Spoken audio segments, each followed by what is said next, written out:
suspension and flat tyres. I don't know why they're bothering building a theme park in this country. They're going right, no one will be able to afford to go to it anyway.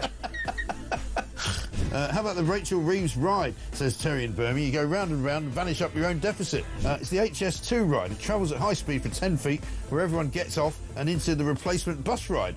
Tickets are £50 if bought 5 months in advance, or £1,000 on the day. There's a strong rumour going round that Rachel Reeves is going to have a kissing booth at this theme park.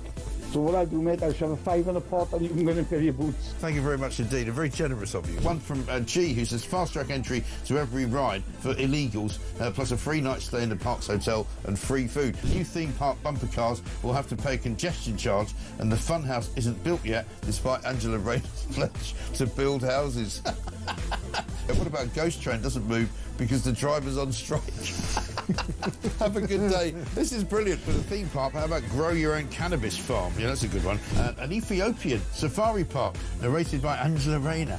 Says Gary in Durham. How about that? This sums up the Labour Party to me. The one idea they have to improve growth for the economy is to basically have a bloody big fun fair. It's the type of idea primary school children would pitch, given 10 minutes to come up with something. Well, it turns out, Matt, in Royston, that it's not even their idea.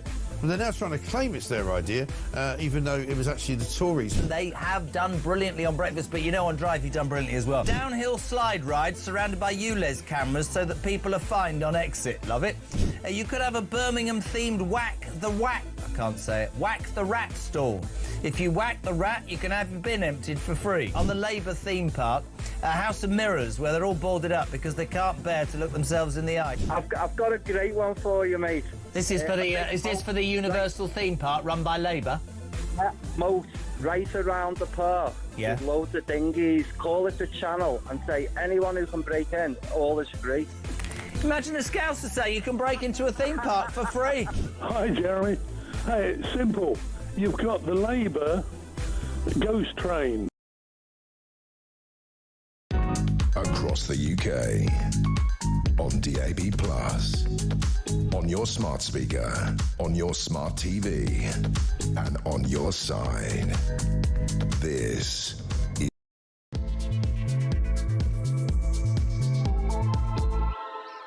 A very, very good morning to you. Well, it is for me and it is for you because, especially for those of us in the southeast, I know the rest of the country does exist, but it's a little bit cooler for us today. Well, by about 10 degrees. It's all become bearable, although I have to say it looks apocalyptically miserable outside the studio window this morning. But at least we are not sweltering hot. So let's thank the Lords for that. The climate gods, indeed, for that. But not necessarily such a good morning for Keir Starmer, and we'll get to that. So whether you are listening to us here at Talk at the Home of Common Sense on DAB+ radio or on your smart speaker, whether you're watching on YouTube or your connected device, it is fabulous to have your company. I hope you're not sweltering too much anymore. Don't forget, if you do miss any of the show, you have to, I don't know, go to work, do something useful.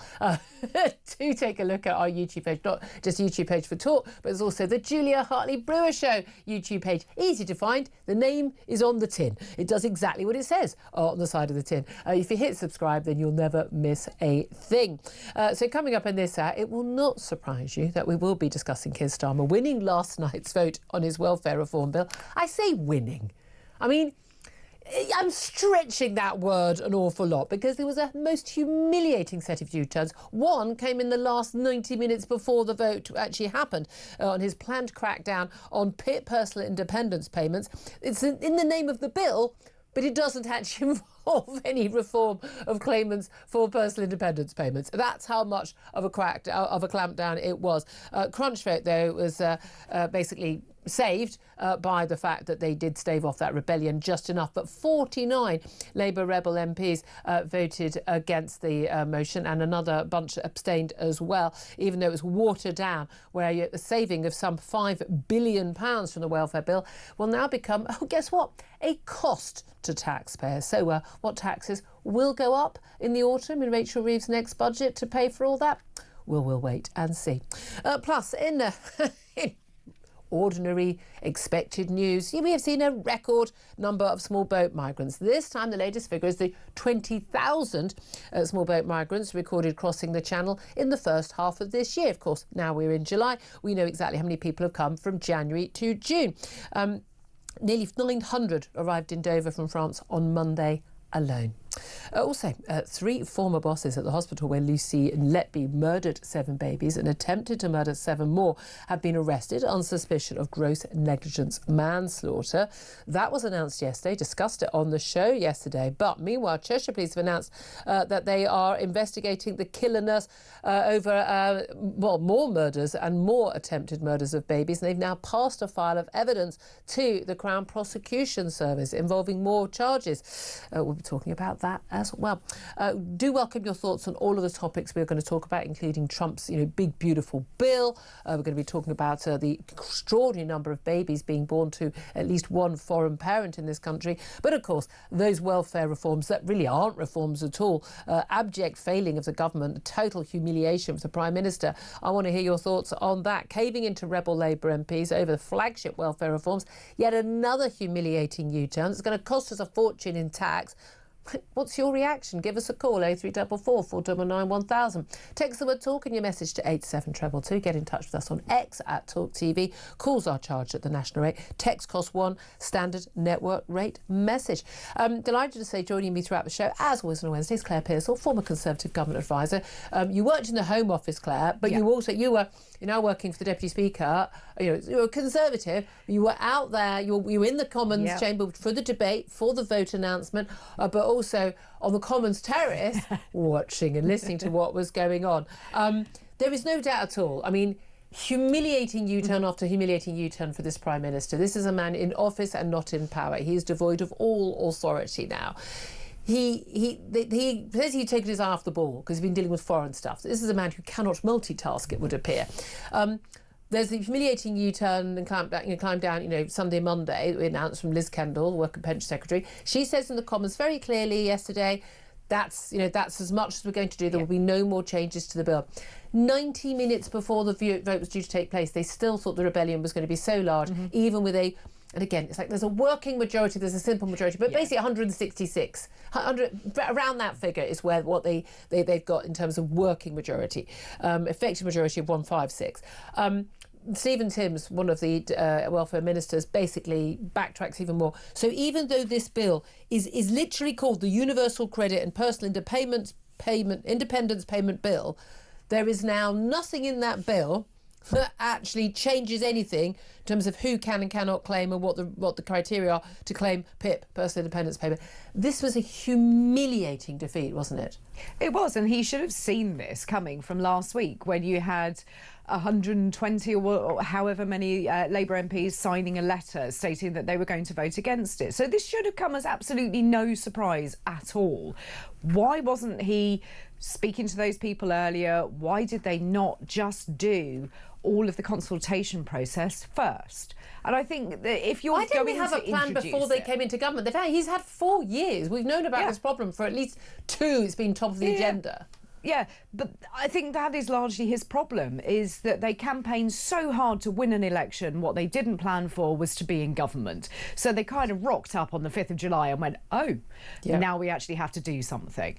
And they haven't quite worked out what it is they want to do, because Keir Starmer is devoid of any kind of strategy, personal philosophy, any kind of being good at politics out of the window. He is a middle manager, in my opinion. And not a very good one. Not a very good one. One that you would just get rid of from the insurance company when you could. Yeah. So yesterday was catastrophic for the Labour Party. It really was. And just watching the chaos unfold, I mean, I do live for days like this, to be perfectly honest, because the politics of it was really, really interesting.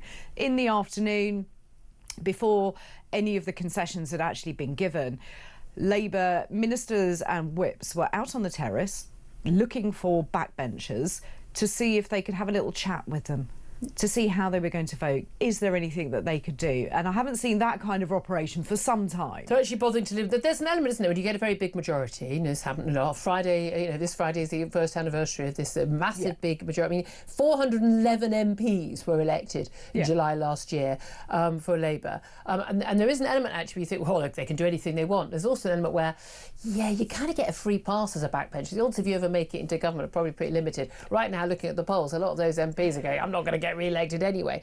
But you say, look, this is a disaster for the Labour Party. Well, no, these Labour backbenchers, this is a victory. I didn't get elected to cut welfare benefits for my constituents who vote for me because I encourage the government to spend other people's money on welfare benefits. The key thing about this is, if this is a Prime Minister who cannot convince his own party that the state of the public finances is such, and by the way, yeah, Labour and the Tory, I mean, Labour contributed to small matter of the economic crisis in 2008, 2009, which is the reason why Tories got in the first place. And all the things that happened since, lockdowns and all of that, Labour, they're up to the eyeballs in this as well. But if they genuinely don't think that we need to be cutting the welfare bill, which is ballooning off the scale, they are completely out of touch themselves. This idea that, you should consult with disability groups. Oh, disability groups say we don't want to cut disability benefits. Shocker. They would say that, wouldn't they? But the whole point of these reforms is not to cut benefits for people who are disabled. Yeah. It's to stop people who are not disabled, who do not need those benefits, from claiming those benefits. That is the issue. There are millions of people who should not be claiming these benefits, who are claiming these benefits, who don't really need them. That is the issue. But if you're going to immediately have someone sitting in a wheelchair who obviously does need financial help to live a worthwhile, good life, and we should absolutely be helping them to do so. That's what I pay my taxes for a civilised society with a welfare state. But if you're going to literally wheel out someone in a wheelchair every time and say this is awful, as opposed to a 20-year-old who just feels a bit anxious on a Monday morning, doesn't want to go to work, and therefore is claiming PIP, then we're never going to resolve this. But we're not. And the Labour Party, in its sort of very finite structure, would always look to increase the welfare state. That's kind of what they're there to do. Put everyone on the payroll. Absolutely. No, that's what it is. Put everyone on the payroll. Yeah, absolutely. If you're claiming benefits, you're claiming welfare of any sort, why would you vote anything but Labour? You wouldn't. The Tories were always looked at as the evil, nasty party whenever you start to make benefit changes. Ian Duncan Smith had this with universal credit, and I think he was on the right track. Well, Labour didn't change anything and never pledged to change anything. Exactly. They said it was awful, but they've accepted it all. Exactly. I wonder why, because it was actually a really good reform. But what they cannot understand is money has to come from somewhere. If you rule out tax rises... Yes, the magic money tree. Is that what it is? What are you talking about, shake Claire? It in the corner? You go and shake that tree. No, those people over there. Yeah. Those wealthy people, the 1% who are already paying a third of all taxes in this country, those people are going to pay more. They're not going to leave the country. They're just going to keep happily paying more for people who aren't working. Of course they are. I mean, it's hysterical. Whenever you say that to a Labour MP and say, but all of these people are leaving and they are projected to leave by the end of the year, and they just go, no, they're not. I mean, they literally do. They are. And when tax go up to a certain point, I mean, this isn't just about the abject failure of public policy. Yeah. A key platform of the so-called change that Keir Starmer said he would bring. It was fairly loose change. We weren't really sure what change it was, other than a small change in our pocket being taken in more tax rises, as we're expecting this autumn. But the key thing about the Prime Minister is that he said he's got the authority. He's got this massive majority. He claims he's got this big sort of mandate. I mean, just under 34% of the population. He has a democratic, electoral mandate. He doesn't have the moral mandate. He doesn't have the support of the people. But what this is really exposed is, this is a Prime Minister who has, in my view, no policies, nothing he believes in, no strategy. He has no ideas. He had no plan. He's got no ideology, no philosophy, no moral mission about what he wants to do as Prime Minister. He's got no backbone. He's got no stomach for the fight. He's got no political insight, no instincts, no nous. He's got no management skills. He is, and I put this out last night, he's an empty suit. And he didn't even buy that suit himself. He got Lord Ali to buy that suit. And this is the thing, he's just an empty vessel. There is nothing there. He could just dissolve. If you poured water over him, Keir Starmer would dissolve. There's nothing there. He doesn't believe in anything. He doesn't stand for anything. He just wanted to be Prime Minister. It's another little line on his CV. Yeah, and there's no point to him. And these Labour backbenchers, they understand that. And they're like, I'm just going to get through whatever I can get through in the hope that I can keep my seat. Some of them as wrong as I think they are on the welfare issue, and as wrong as I think they are on the tax issue, and as wrong as I think they are on many, many issues, at least have a purpose and have a cause and a moral mission. Yes. I think they are misguided in what they want to do, because I don't think putting everyone on the welfare payroll and expecting 3 billionaires to pay for everything is going to work out that well. But at least they stand for something. Yeah. But if you could think of it, I mean, there's a question. What does Keir Starmer stand for? I mean, other than for his tailor when he's being measured for another suit costing £6,000 paid for by his mate Lord Ali. But I mean, he doesn't stand for anything. And this has been exposed. And the U-turn after U-turn after U-turn that he's done, there's nothing there. No, there isn't. And he's now got an emboldened set of backbenchers who are looking at it saying, well, what are you going to do with us? You're not going to sack us all, because then your working majority goes right down. We're never going to get a job anyway. Some of them know they're probably only going to be there for one term. So they've got nothing to lose, absolutely nothing to lose. And that's the thing. And now they can push everything to this kind of vote again. And here we go. We'll have the budget in the autumn, and Rachel Reeves got to find another £5 billion. That's the amazing thing. These reforms were pitiful anyway. They were only going to save maximum £5 billion a year. But one of the things that has been kept in, not the cutting of the costs and the number of people being able to claim, not even in the future, but and people now, but not even people in the future. They're going to have the Stephen Timms review, and there's no way at the end of this review they're going to say, yes, we should cut a load of claimants. They're just going to allow everyone to keep on going. Genuinely, if you decided you want to live on the payroll of everyone else, get your claims. You've got a couple of years, no problem. Get your claims in now, because you're never going to be questioned on them. I mean, there's no question at all about that. But not only are we not going to save that £5 billion, is going to cost money, because one of the bits of the bill that did go through is actually more help for getting people back to work, which is a good thing, and I would encourage that. But there's no long-term plan to cut anything else, in which case, there we are in a situation where we're going to spend more money, but we haven't got more money coming in. Taxes are going to have to go up, or something else is going to have to be cut, and that's the reality. And the chief spinner this morning, Pat McFadden, out on the media rounds, saying that there were going to be financial consequences. Well, there's your tax rises coming in. He's not even hiding it. That's what they're going to do. But the backbench MPs think the financial consequences are always for those rich people over there. Yeah. They don't realise you actually can't pay for this scale of welfare and the defence spending, if and when that ever happens, and all the other things they want, pay rises for everyone in the NHS and every train driver. Yeah. You can't do that without taxing ordinary working people more. That £5 billion, I mean, what's it, equivalent of 1% on basic income tax? That's it. That's a lot of money. And it's not 1 pence extra pay. You're paying a lot of extra money to pay for that. I mean, it is genuinely mind-blowing. That money is going to have to be found. Before we go to a break, I'd love to hear your thoughts on that. Calls already coming in, not surprisingly, 0344 499 1000. But also these figures that 20,000 small boat migrants arrived so far this year. That's the figures for January to June. It's another record. The smashing of the gangs not going as well as you'd think. That said, looking at Donald Trump visiting Alligator Alcatraz in Florida, built in a few weeks. This is basically illegal migrants rounded up by ICE agents, and then before they're flown home, they put the outcry over this by the media, oh, it's awful, this woman rounded up. Yeah, she arrived in the country 3 years ago. She's not here legally, so she has to leave. I mean, I don't know what's complicated about that. She knew the deal. But I mean, we are never going to get rid of these people, are we? No, you're not. And that's the stark answer. What are you doing to send them back? Where are you sending them back? What negotiations have you made with the countries of origin, if you can find out who they are? None. Absolutely none. And smashing the gangs, it makes me angry so many times when I hear Labour backbenchers say, we're smashing the gangs, we're taking this very seriously, counter-terrorism powers for all. Brilliant. Well, that's worked well, hasn't it? 20,000 crossings in 6 months. Yeah, but how's that gone? Not. And you just wonder at what point they have to admit that you need a deterrent. And the deterrent is, I would say, Alligator Alcatraz.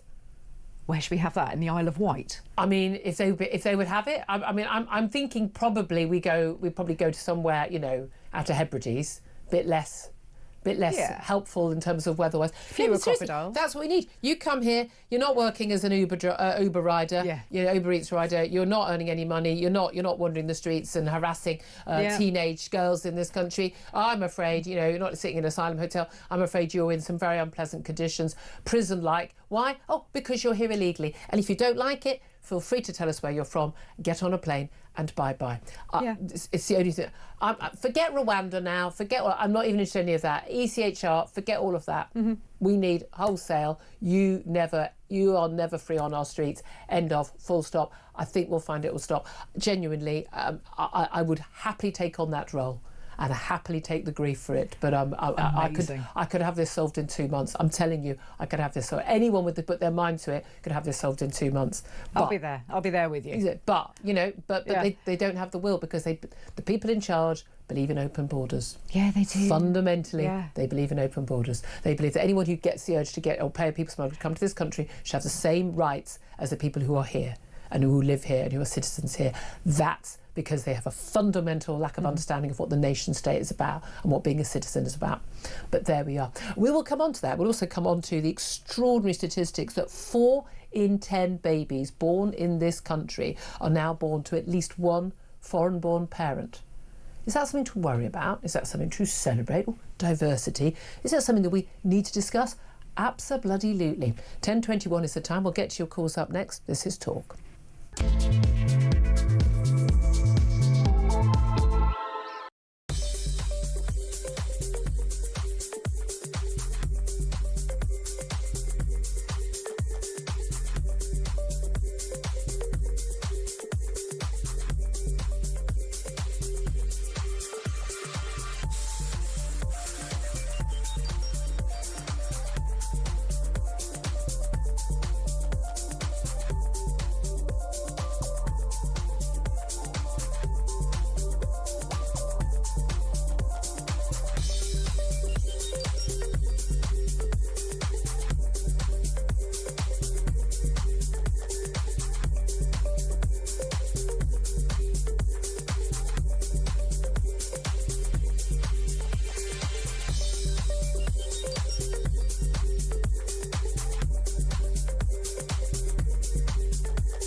They promised stability. They said the grown-ups are back in charge. I was so happy you just couldn't believe it. Our work is urgent, and we begin it today. I mean, you couldn't really scrape together a worse gang of misfits to run a dog kennel. Broken promises. Billions blown. Botched U-turns. And Britain is burning. One of the most immeasurably eventful. 1 year in power. And Britain in freefall. It's just been a disaster. 1 year of chaos. Friday, 4th of July. 9 p.m. Across the UK. On DAB+. On your smart speaker. On your smart TV. And on your side. This is Talk.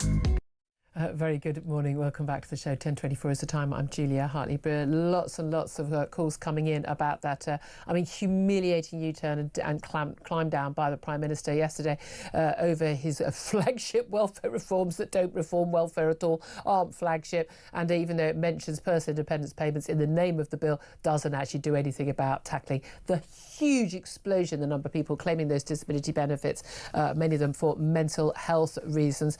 Absolute madness, absolute exposure of just what an absolute empty vessel the Prime Minister is, and how this government is absolutely not going to get on top of the public finances that have been in a whole heap of mess for a very long time, but particularly since lockdown policy sent us completely over the edge. But I'd love to hear your thoughts. So 344 499 1000. By the way, we'll keep you up to date on what's happening at the COVID inquiry. Once again, your friend and mine, our hero in politics, the former Health Secretary Matt Hancock, and my former neighbour. Tell you what, is there anything worse than walking down the street and discovering Matt Hancock lives in your street? Seriously. Not anymore, I'm pretty sure.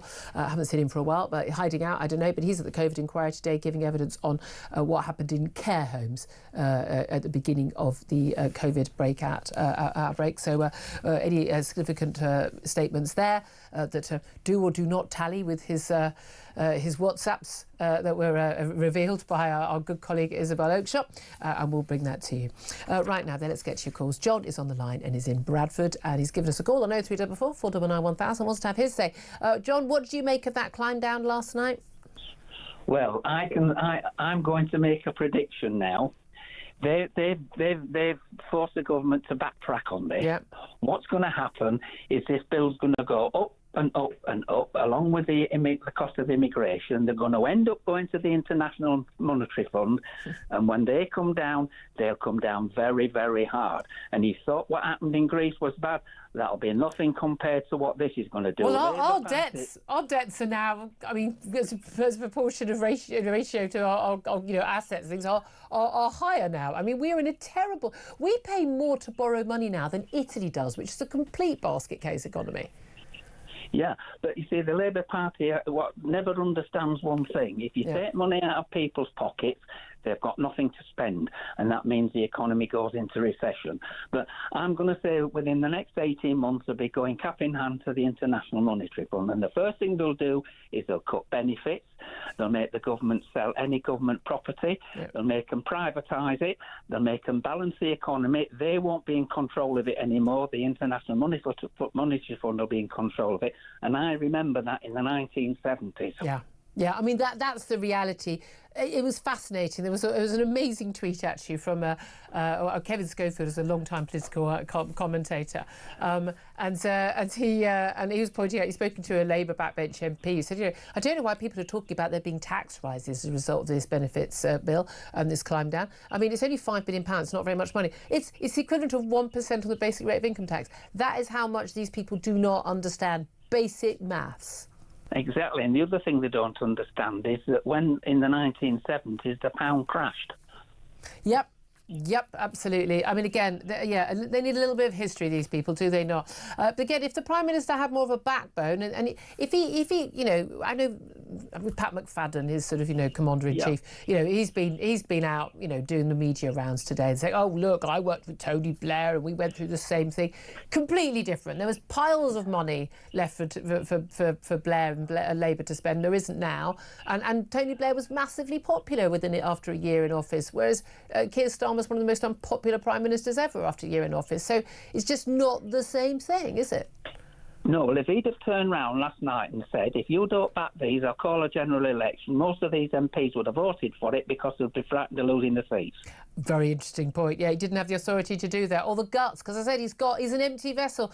John, thank you for that call. Appreciate that. Let's get some of your texts and tweets before we go to another caller. Matt says, pride before the fall, arrogance over authority, going after the disabled and pensioners for the elite puppet masters after a loveless landslide is a fatal error. Lost the country and its own backbenchers. We are far down the line from Blair 1997. The state of our society makes everything 10 times worse. He wasn't going after, he went after pensioners, yeah, but he didn't go after the disabled. The point of this is for reform for people who should not be claiming these benefits. Wayne says, Labour needs to get him out. It's been the worst 12 months in UK political history. Barbara says, all these U-turns are for the better, so please stop moaning. Well, yeah, but the point is that he doesn't get it in advance and he's forced into U-turns. He doesn't do it because he knows it's the right thing to do. Starmer's, well, apart from this welfare one, Starmer is a total imbecile, says Ben. Unfortunately, next in line for this crown of lies is 10 times worse. We have 4 years of hell in front of us. Well, yeah, I mean, let's face it, if you get rid of him, you're kind of looking at Angela Rayner, aren't you? Kay says if Labour were voted out now, what size would their black hole be after being in government for 1 year? And Donald says, not Trump, I think. They fail at everything they attempt to do. Our country will be ruined if we don't get them out. Dave is in Southend. He's given us a call and wants to have his say. Good morning to you, Dave. Good morning, Mrs. Hartley-Brewer. It's very formal. Very formal. If you just let me have a couple of minutes before you interrupt and let me put my point. My point is this, the PIP. Mm-hmm. Now, I work and my wife works. We both can claim this because of what we suffer from. I've now got cancer and I've got osteo and all the rest of it, but I still work and I retire in September and I'm still going to carry on working. My argument was when Mr. Graham had the last caller, this chap was saying he had whatever, and he's now got a brand new car, and I believe you get the insurance as well paid for. You also, on these PIPs, have to put a deposit down on these vehicles, and you can go up to a BMW, etc. Now, he also said he works. Now, my argument is this. If you're working, then you can do the same as me and my wife, and you can pay for your own car. Yep. If he has travel problems, then I'm quite happy to help anyone who needs help, but this is getting excessive, to give him a bus pass and a Network Rail card for free. Yeah. Why should I have to pay for a brand new car for this guy? And there are hundreds or thousands in the country in the same boat. Was it a quarter of the cars on the road, a brand new car's PIP? I'm a person that wants to help people, don't get me wrong. Yeah. We are wearing our hearts on our sleeves and we are going bust.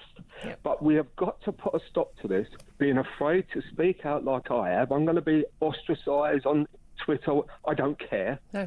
But I don't ask for a brand new car. I haven't got a brand new car. I can't afford one. I've never had a brand new car. I pay for my car and my travelling myself, but I could claim PIP, but morally, I won't. I've worked, Mrs. Hartley-Brewer, since 15 and a half when I got an apprenticeship on London Transport.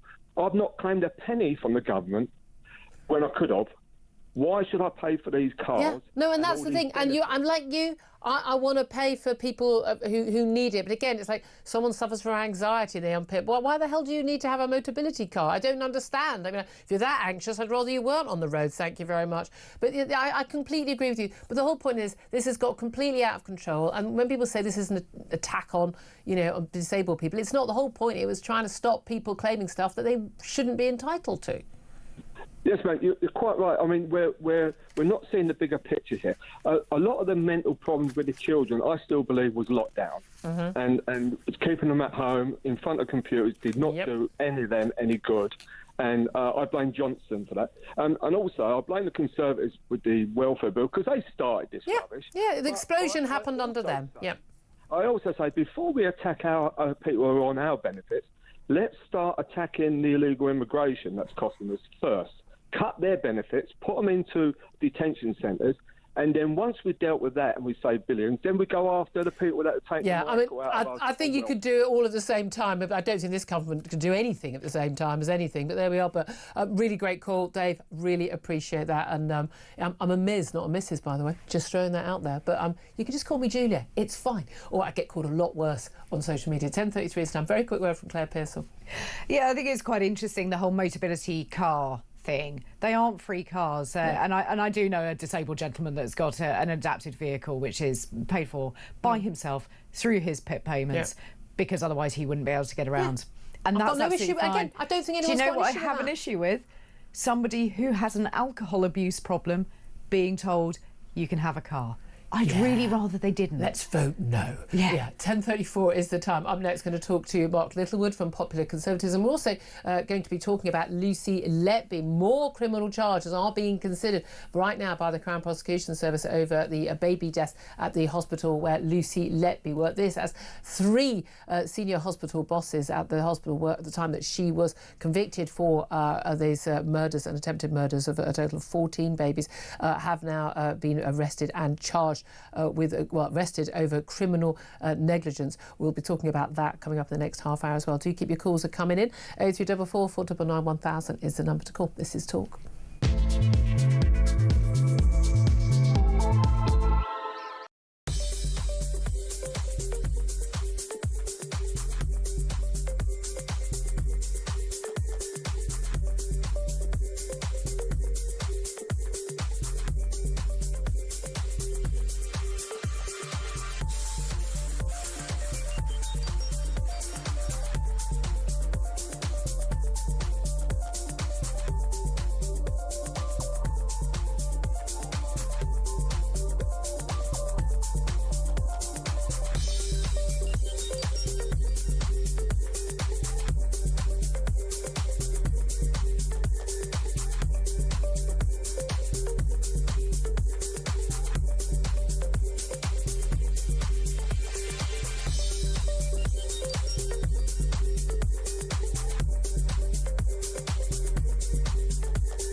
Across the UK, on DAB+, on your smart speaker, on your smart TV, and on your side.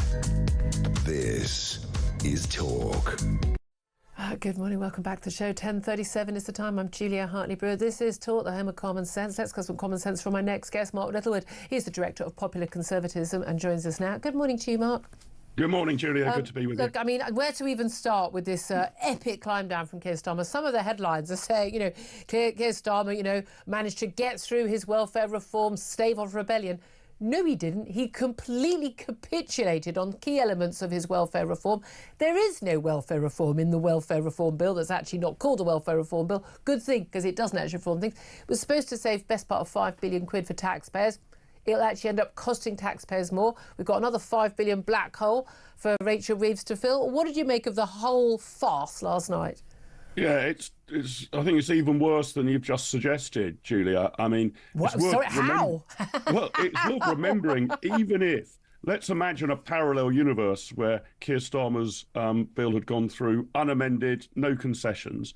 It doesn't actually cut the welfare bill. It just stops it going up as rapidly. Yeah.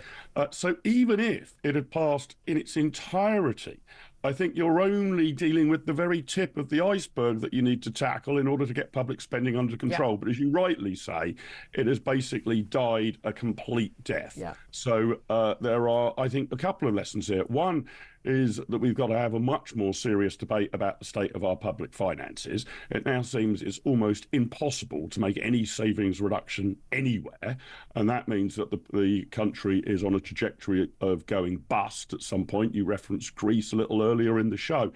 The second is a political point that Keir Starmer has now completely lost control of the Labour troops in the House of Commons. And once you start making U-turns, it started with a sort of winter fuel allowance, but once you start making them, there is blood in the water.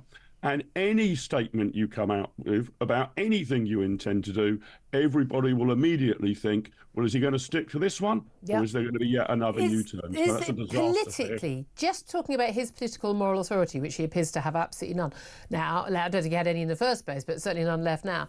Is there anything different that he could have done? Could he have said, no, this is a sodding vote of confidence, as some cabinet ministers suggested in private phone calls to Labour MPs, and, you know, I will, you know, the government will fall and I will call a general election if you don't vote for this, because this was in our manifesto. We said we'd do it. We need to do it. Do you think he could or should have done that? It potentially. What seems to have gone wrong here, though, from what I can gather of the Labour operation, was a failure of political intelligence. They didn't really have their finger on the pulse about how many rebels are there. What do they hold on need a to be minute. brought I mean, off? you're not going to be surprised in number 10 that a bunch of Labour MPs are going to be unhappy, who low in the polls, low popularity for the Prime Minister, and who've faced all these problems over the winter fuel payments after the local elections and the Runcorn by-election. You're not going to, it's not, you don't have to be like a political genius. You don't have to be John Curtis, for goodness sake, to think, oh, maybe these Labour MPs might not like cutting welfare for disabled people. Sure, Julia, you'd be aware of that. But as ex-President Lyndon Johnson was fond of saying, the first rule of politics is learning how to count. Yeah. It matters exactly how many of them are willing to defy a three-line whip. Because it is just the usual some suspects. Of them back on board. Yeah. That's okay. Is it really? Are there 60 of these rebels? Are there 70? Are there 80? Are there 100? Yeah. Are there 150 of these rebels? All of those sort of calculations, which need to be on a absolutely worked out to the last jot and comma, they failed to do. So they, I think, were surprised by the sheer numbers against them and the determination of the rebels. Yeah, well, indeed. And a well-run government should not be surprised by either. They should be able to identify if they're paying attention. And even though, with a massive watering down of this bill, to the extent that it's actually the part of the name of, that's I find extraordinary part of the name of the bill. It's a Universal Credit and Personal Independence Payment Bill. That's the official name. It doesn't do anything about personal independence payments other than this review set up by Stephen Tibbs, which you don't need legislation. And even though they had a climb down on virtually everything, but they're going to be spending more money on helping people get people back into work. I mean, I'm encouraged by that, but I think you need the stick as well as the carrot. 49 Labour MPs voted against, 19 also abstained. That is a big rebellion by any stretch of the imagination. You mentioned earlier about the state of the public finances, and if you've got a party in power who simply do not accept, but the majority of those MPs, that there need to be massive cuts to huge swathes of the public spending commitments, and that has to include welfare, because you simply can't cut everything else on the same basis. You said we could go bust, and a caller earlier, John, was talking about we're going to end up going cap in hand to the IMF. Mm-hmm. Is that actually likely to happen? If we continue on this trajectory, yes. But isn't every other Western government doing the same? And America just voted for this big, beautiful bill, which massive increase in debt there. Yeah, I mean, we're not unique in the Western world. I think America has more of a growth strategy. We were told our government here was going to be laser focused on growth. Well, yes. I haven't seen a great deal of that laser focusing on anything. So one way you can get out of trouble is even if on the face of it you're spending more and more, as long as you're growing pretty consistently, clipping along at 2, 3, 4, maybe even 5% per annum growth, suddenly you can pay those bills more easily. Well, our growth is particularly stagnant. And the inflection point would be this, really. I mean, if politicians don't get serious about making these decisions, the markets will. Yeah. And you referenced earlier the cost of borrowing money for the UK government is extraordinarily high. We are spending more on simply servicing our debt than we are spending on education. And if you keep going in this direction, the markets will demand a higher and higher rate of return for lending you a buck. Yeah. And that's exactly what we're seeing now. For all of the talk that Liz Truss crashed the economy, the amount that markets are demanding now is considerably higher than it was even when she was Prime Minister. That keeps going up, and at some point reality bites, and you have to make some serious reductions. I mean, we are looking, the budget is going to have some big tax rises and or some big spending cuts. And a lot of people are under the view, like, where are we going to get those spending cuts from? Can I get you onto something else there? Because I guess it's another big expenditure, actually, is dealing with illegal migration, channel boat migrants. We've got some figures that suggest now, official figures, given 900 on Monday alone, 20,000 small boat migrants have arrived this year, January to June, the first 6 months of the year. It looks set for a record for this whole year, despite the Prime Minister saying he was going to smash the gangs. And, a nice chat with Macron and Ursula von der Leyen in Brussels, and it was all going to be solved. And the big problem was that Boris Johnson, Liz Truss and Rishi Sunak didn't have a good relationship with the EU and France, and if only you put Labour in, they can deal with it. How's that going? Yeah, it's going terribly. I mean, how many gangs have been smashed? None at all. I'm sure there's been one arrest or two. Well, a couple of arrests. I'm not sure. I mean, of individual people, I'm not sure that any single whole gang has been taken out by the ferocity of Keir Starmer's anti-immigration policies. It truly is a shambles. And you've got to get several things right, of which I think this government and indeed the last government basically got none of them right. You need to have very firm enforcement. So Border Force needs to know what it's doing and be properly resourced in order to tackle this. And that includes working more closely with the French. I would make sure the French were paid by results, by the way, not a grant, but a particular bounty for each boat they've stopped or individual they but hold on a minute. Every boat they stop, that's all very well. But they can seize some dinghies and put holes in them. They can do whatever they want. Yeah. But every time you stop a boat, then those people just go back onto the beaches, hide in the sand dunes, and then they come out again in 2 days' time to get on another boat. Well, you can decide what results you want, Julia, and pay the French by achieving those, not necessarily by holding any boat, perhaps by arrests of these gangs, right? You decide what results you want the French to produce and pay them per result. Don't pay them in a block grant, which means they don't even have any incentive to stop anything, pretty much, other than goodwill. But the other thing we've got to get right is the legal system this end. I mean, it is ludicrous how long it takes to process these claims. It is ludicrous the ease with which you can stay in the United Kingdom and the generosity with which you're with which you are treated whilst you are awaiting that outcome. I want to see asylum applications sped up from something like 18 months on average to something nearer 18 hours. I'd accept 18 days, I think, but no more than 18 days. That would work. What do you make of Donald Trump visits in Florida to be built within a very, very, very short period of time? This alligator Alcatraz, as he's dubbed it. This is a detention camp next to an airport. Basically, if you're a legal migrant, you're rounded up by ICE, you're taken into custody, and you're put in this, effectively like a prison camp, in bunk beds. If people are watching, bunk beds within cages, and surrounded by alligators and God knows what in the neighbouring land and water, and then you are airplaned back to your home. Do we need to do a bit of that? Yeah, I mean, I think the alligator stuff is a bit too flamboyant for my taste, Julia. I mean, that's I'm not saying we should import Bond villain, isn't it? That's a sort of Bond villain type thing. But basically, again, yes. I mean, I think we need to build facilities that needn't be inhumane, but should be rudimentary to house these people, rather than putting them up in hotels at the cost of 200 quid or more per night. Absolutely ludicrous. It should be the barest rudimentary stuff. One bed, 3 square meals a day, but no frivolities. We need those sort of facilities. The fact that we don't get them means that asylum seeking has basically taken over a good chunk of our hotel sector. That's completely unacceptable and inappropriate. So I'd go with Trump nearly all the way, probably stop just short of the alligators. Thank you very much, Mark Little, Director of Public Conservatism. Claire Pearsall still here in the studio. What do you want to say?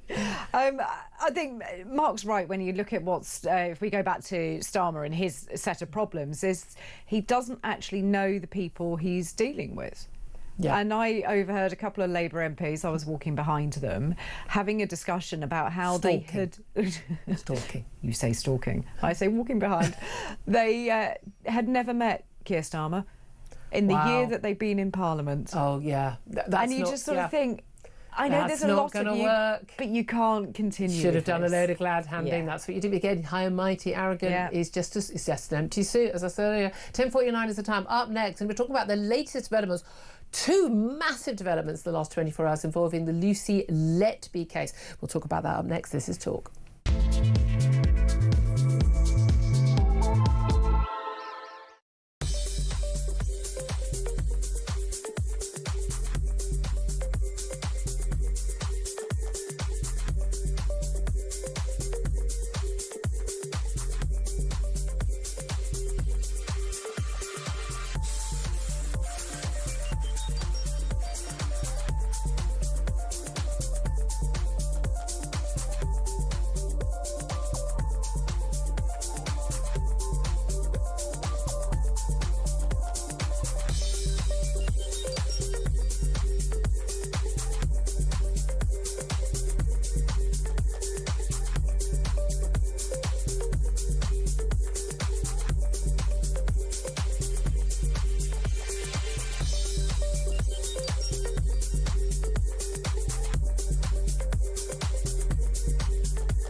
They promised stability. They said the grown-ups are back in charge. I was so happy you just couldn't believe. Our work is urgent, and we begin it today. I mean, you couldn't really scrape together a worse gang of misfits to run a dog kennel. Broken promises. Billions blown. Botched U-turns. And Britain is burning. One of the most immeasurably eventful. 1 year in power. And Britain in freefall. It's just been a disaster. 1 year of chaos. Friday, 4th of July. 9 p.m. Across the UK. On DAB+. On your smart speaker. On your smart TV. And on your side. This is Talk. This is Talk, the Home of Common Sense with me, Julia Hartley-Brewer. Do keep your calls coming in thick and fast about that extraordinary U-turn and caving in, an absolute humiliation for Keir Starmer last night over his welfare reform bill that doesn't reform welfare. 0344 499 1000 is the number to call. First up, though, let's turn our attention to Lucy Letby. Most of the news about Lucy Letby in recent months has been about how she is innocent, or at the very least could possibly be the victim of a miscarriage of justice, and should have an appeal and her case heard after appeal to the Criminal Cases Review Commission. However, two massive new developments related to Lucy Letby have happened in the last 24 hours. Let's discuss those now with Danny Shaw. He's a police crime and justice commentator. Good morning to you. Good morning, Julia. Nice to be with you again. Well, thank you very much for joining us. Now, yesterday on air, we learnt that, extraordinarily, that 3 former bosses at the hospital where Lucy Letby worked in 2015-2016, at the time when she was found convicted of killing 7 babies and the attempted murder of 7 others, they've been arrested for gross negligence manslaughter charges. But there's a new development since then. Prosecutors say they are looking at charging Lucy Letby with more baby murders, and they have also sent a file to the Crown Prosecution Service. Talk us through what's going on. So lots of developments in this case. Let's begin, be absolutely clear about this. Lucy Letby is in prison, serving life sentence for the murders of 7 babies and the attempted murders of 7 others. Those convictions stand. She had an appeal. She was unsuccessful. She protests her innocence, and her case is with the Criminal Cases Review Commission, the body which investigates potential miscarriages of justice, and it has the power to refer her case back to the Court of Appeal. If that happens, it won't happen for some months. Yeah. So that's the position as far as Lucy Letby is concerned. It has also been the case that Cheshire Police have, for a couple of years been looking at whether she committed further offences, either at the Countess of Chester Hospital or at Liverpool Women's Hospital where she worked. The period that they're looking at is between 2012 to 2016. So they're looking at deaths of other babies and collapses, non-fatal collapses of other babies, to see whether it's linked to Letby and whether she could potentially have been responsible. So that is ongoing. And then the other strand, Julia, which you've highlighted, is this arrest on Monday of 3 senior leadership officials at the Countess of Chester Hospital. They were working there at the period that Lucy Letby was there, and they have been arrested on suspicion of gross negligence manslaughter. In other words, it's alleged that they committed actions which were grossly negligent, or they didn't do anything when they should have done, which amounts to gross negligence manslaughter. Now, they have been arrested. They have not been charged. They've been released on police bail pending further investigations, and they haven't been named at this stage. No, indeed. Although, as I was saying on the show yesterday, if you follow the case closely and the criticisms, you might be able to guess perhaps who at least a couple of those 3 may likely be.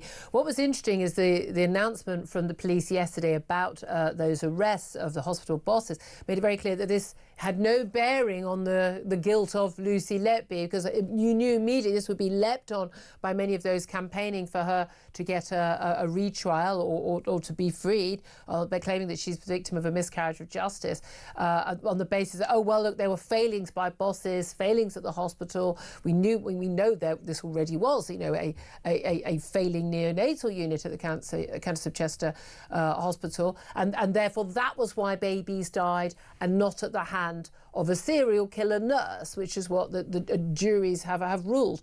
But that's not the case. This is in relation to, if these charges are brought, but these arrests certainly already have happened, this is in relation to, you know, the idea that no action was taken when there were concerns raised. And this all came up in the trial and in subsequent reporting.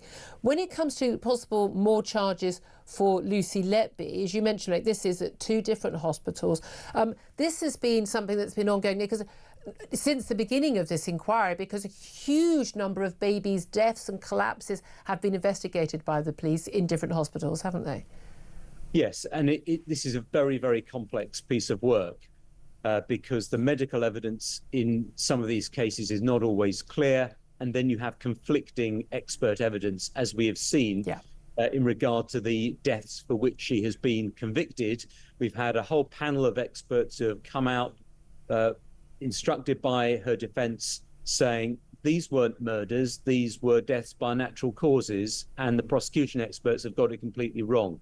So I think the difficulty for the police and prosecutors is if they want to charge Lucy Letby with more murders or attempted murders, will be to ensure that the medical evidence is absolutely spot on. They will be aware that will probably be contested. Yeah. So I mean, they should do that anyway, shouldn't they? Do you think if there were further charges brought and there were a trial, and again, you know, people are innocent until proven guilty of any particular crime, even if they've been convicted of a previous crime, that if she were convicted of more murders or attempted murders, that might put to rest the claims that she is a victim of a miscarriage of justice?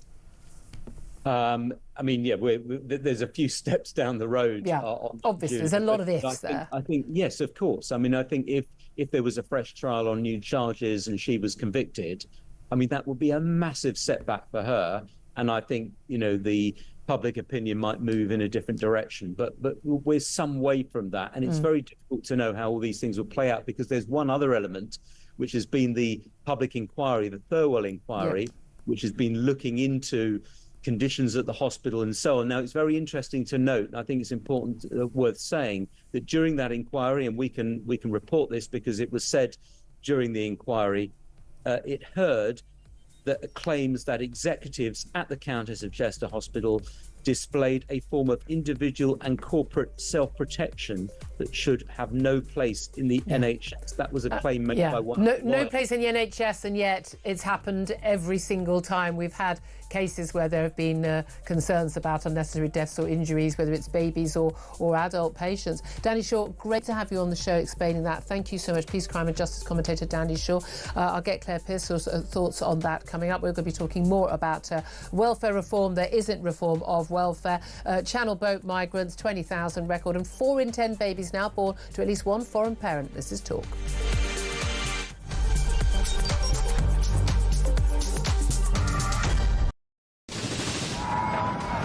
We've been talking this morning about a new theme park which is going to be built. The Universal Studios apparently going to build it in Bedfordshire. We've been asking many of you to give us some ideas for theme parks. Alison in South Wales says in the new theme park at 5 p.m. every day they could have the PIP parade. All the people driving their brand new Motability cars. Instead of the water rapids, you can have a road you go down that's full of potholes in a car with bad suspension and flat tyres.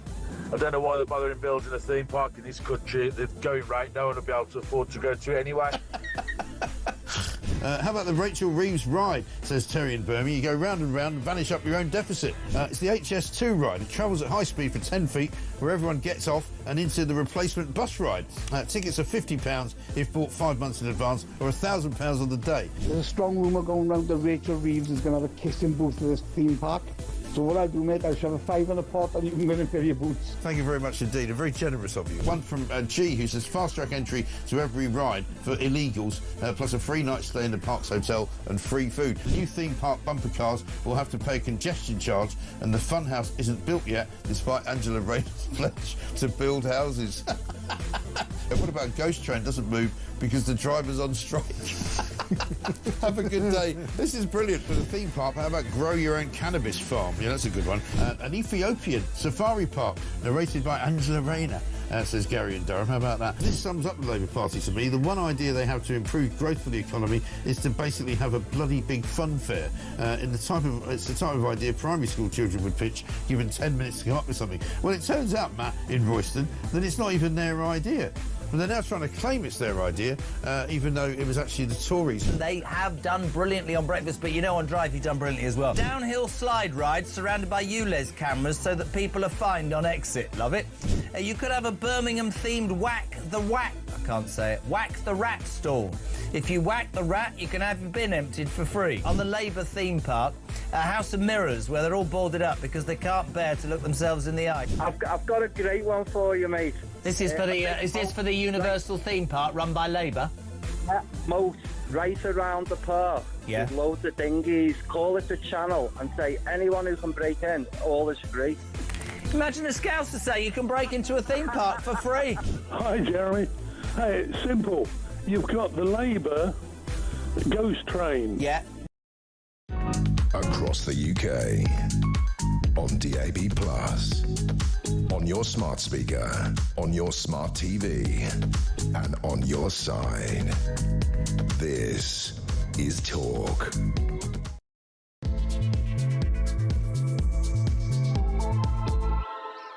Good morning, welcome back to the show. This is Talk, the Home of Common Sense. It's 3 minutes past 11 o'clock. Thank you so much indeed for your company. And whether you're listening on DAB Plus Radio or on your smart speaker, watching on YouTube, your connected device, it's great to have your company. Don't forget, if you do miss anything, if you've missed anything in the first hour of the show, do take a look at her YouTube page called The Julia Hartley-Brewer Show. I know, it's genius, isn't it?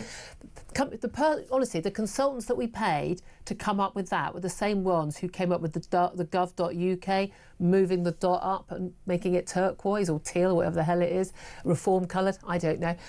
We paid the same people. $500,000. I think it was a price worth paying. The Julia Hartley-Brewer Show on YouTube. So hit subscribe and you'll never miss a thing. By the way, the joy that I have every time I say that is watching my producer Ted's face as he rolls his eyes. It's just, I do it just to annoy him.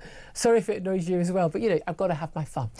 Not much fun to be had when it comes to trying to work out how the hell this country is going to get out the mess it's in under this Labour government, under this Prime Minister today, though, after the extraordinary climb down by Keir Starmer last night. We told you he won his vote last night on welfare reform, except he didn't win a vote on welfare reform. He won a vote on spending more on welfare. There is going to be no cut to the welfare bill under his plans. And he had a humiliating U-turn on that crackdown on personal independence payments, PIP. It was dropped. That plan to actually have any control over that at all, even for future claimants, let alone current claimants. They'd already dropped that. It was dropped just 90 minutes before that crunch vote in a last-ditch bid to stave off rebellion. 49 Labour rebel MPs still voted against the watered-down bill. Another 19 abstained. What are they going to vote on or vote against next? That's the interesting thing. Is the Prime Minister now completely out of all authority? Is he going to survive, given that his backbenchers know they can force any policy U-turn they want? Also wondering about his job today is the BBC Director General Tim Davie. He's fighting to keep his job after the Culture Secretary Lisa Nandy demanded answers over the corporation's decision to continue broadcasting the rap duo Bob Dylan's Glastonbury performance after the lead singer started chanting death, death to the IDF. Since we now know, of course, that Tim Davie was there at the time at Glastonbury. Plus, going to talk more about that record 20,000 small boat migrants who have crossed the Channel and entered Britain in the first half of this year. It's a record high. Nearly 900 arrived in Dover from France on Monday alone. Do we need a bit of a Florida-style alligator Alcatraz as Trump opened yesterday? I think we do. Right now, let's introduce Claire Pearsall. She's a former Conservative Government advisor and joins us once again. Thank you very much indeed for being here. I do want to ask you about Lucy Letby, because the conspiracy theories around her case are quite extraordinary, I think. But first up, we've got to come back to the welfare issue. Keir Starmer, victory last night, but not a victory. It was a humiliating defeat. He's basically shown that less than a year into office, Friday is the anniversary of his election victory, with 411 MPs, a working majority of 166, a simple majority 156, all very complicated. He can get any legislation through he wants. except he can't, because Labour backbenchers won't let him. They are now in charge in number 10, not Keir Starmer. He's only able to do anything on welfare if he promises not to cut it for anyone. That's basically what he did. Our finances are going to be in a mess. There's a £5 billion hole in the finances. That £5 billion was supposed to save, already spent by Rachel Reeves. Your and my taxes are going to go up. Other spending commitments are going to have to be cut. This is a disaster, not just for Keir Starmer's authority. It's a disaster for the government, but it's also a disaster for the nation's finances, isn't it? It is, and that should be first and foremost in the Prime Minister's mind. He is now loading this onto the taxpaying public. It's got to be paid for somewhere. Where's that coming from? You know, and I know that you like your magic money tree in the corner. We pay for everything that way. We did that with quantitative easing. We did that with lockdown and furlough. We're doing that with bailing people out their energy bills. That welfare, we're going to allow everyone to be on welfare. That is how we run our country now. We just go into the garden, we go shake, shake, shake, and you get some more money. Everyone knows that. We're a country that's going to be in special measures before too long. Special needs. Absolute basket case of an economy. We cannot get anything done. We can't build anything because of all different planning. You've got an energy secretary that wants to put solar panels on lakes because electricity and water really mix well. And then you've got this whole debacle of yesterday. I haven't seen anything like it for a while, and I must admit I do love it when things go wrong for politicians, because it makes it much more interesting to see how they deal with it. And I think they deal with it very, very badly. No, but isn't Keir Starmer going to say, well, I've listened, I've learned? You said earlier, you were in the Commons in the chamber watching the debate. I've said I couldn't bear to watch it because I knew there's only so much shouting at the television I can do on any given day. I've got to have that can't be my only hobby. You know, there's laundry to be done, there's stuff to be done. You know, this climb down. I mean, there's no way in the world that you're watching the debate, and then you're watching the MPs on the Commons terrace, the Strangers Bar, where everyone goes, and a load of the cabinet ministers out and about. Not Angela Rayner, interestingly, not Keir Starmer, but these backbenchers now know they are no mark backbenchers who have more power now than the Prime Minister when it comes to policy. That can't end well. And the idea of these comparisons, Pat McFadden, who's the Minister for Enforcement, effectively, he's been Minister for the Today programme, out and about doing media again, won't do our channel. I asked him once, I said, "Why, Pat? Pat, why don't you come? Why don't you come and come on my show?" And he goes, "Because I don't want to."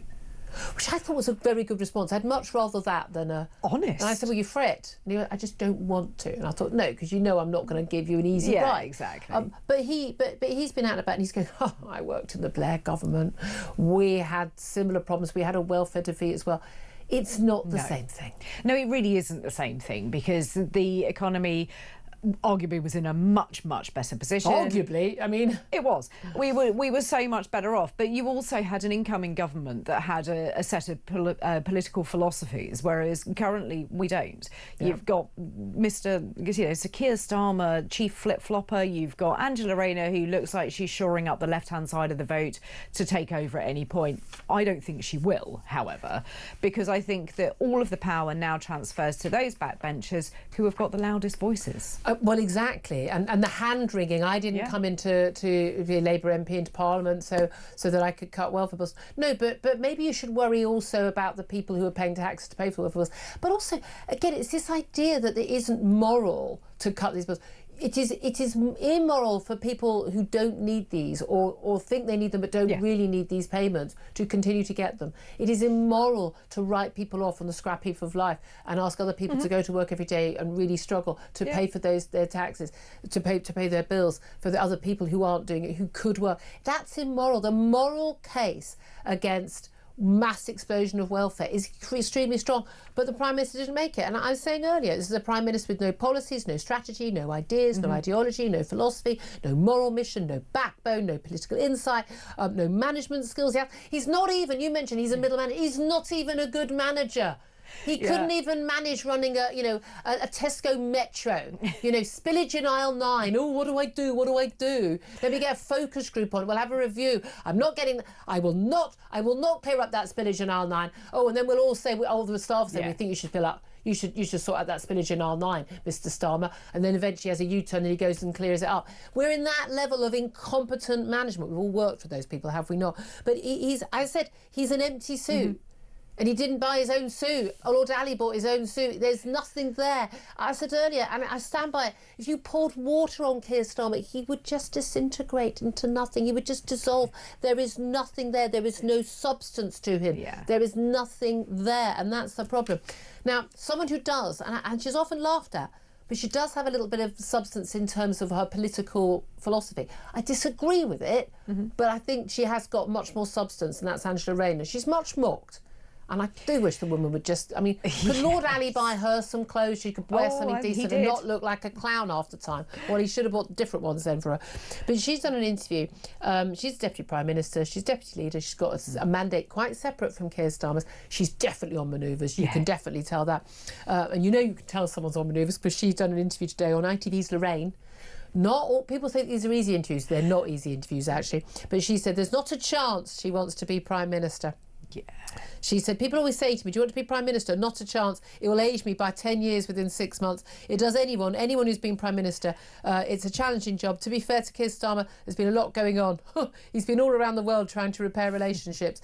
Yeah, I mean, Wes Streeting, all the others, they're all out and about and they're all saying, oh, Keir Starmer's got a very tough job. They all want his job. She's on manoeuvres. Yeah. If we didn't have Keir Starmer, it is highly likely the Labour Party would elect Angela Rayner. It's quite interesting because all of the Secretaries of State and senior ministers that were around last night were going out of their way to speak to all of these backbenchers. And you think, if you're Angela Rayner, why aren't you out there too? If you want to cement yourself as the go-between between Number 10 and the backbenchers, you've solved this problem, you're riding high, you should be out there. And she wasn't. Maybe she was preparing for Lorraine.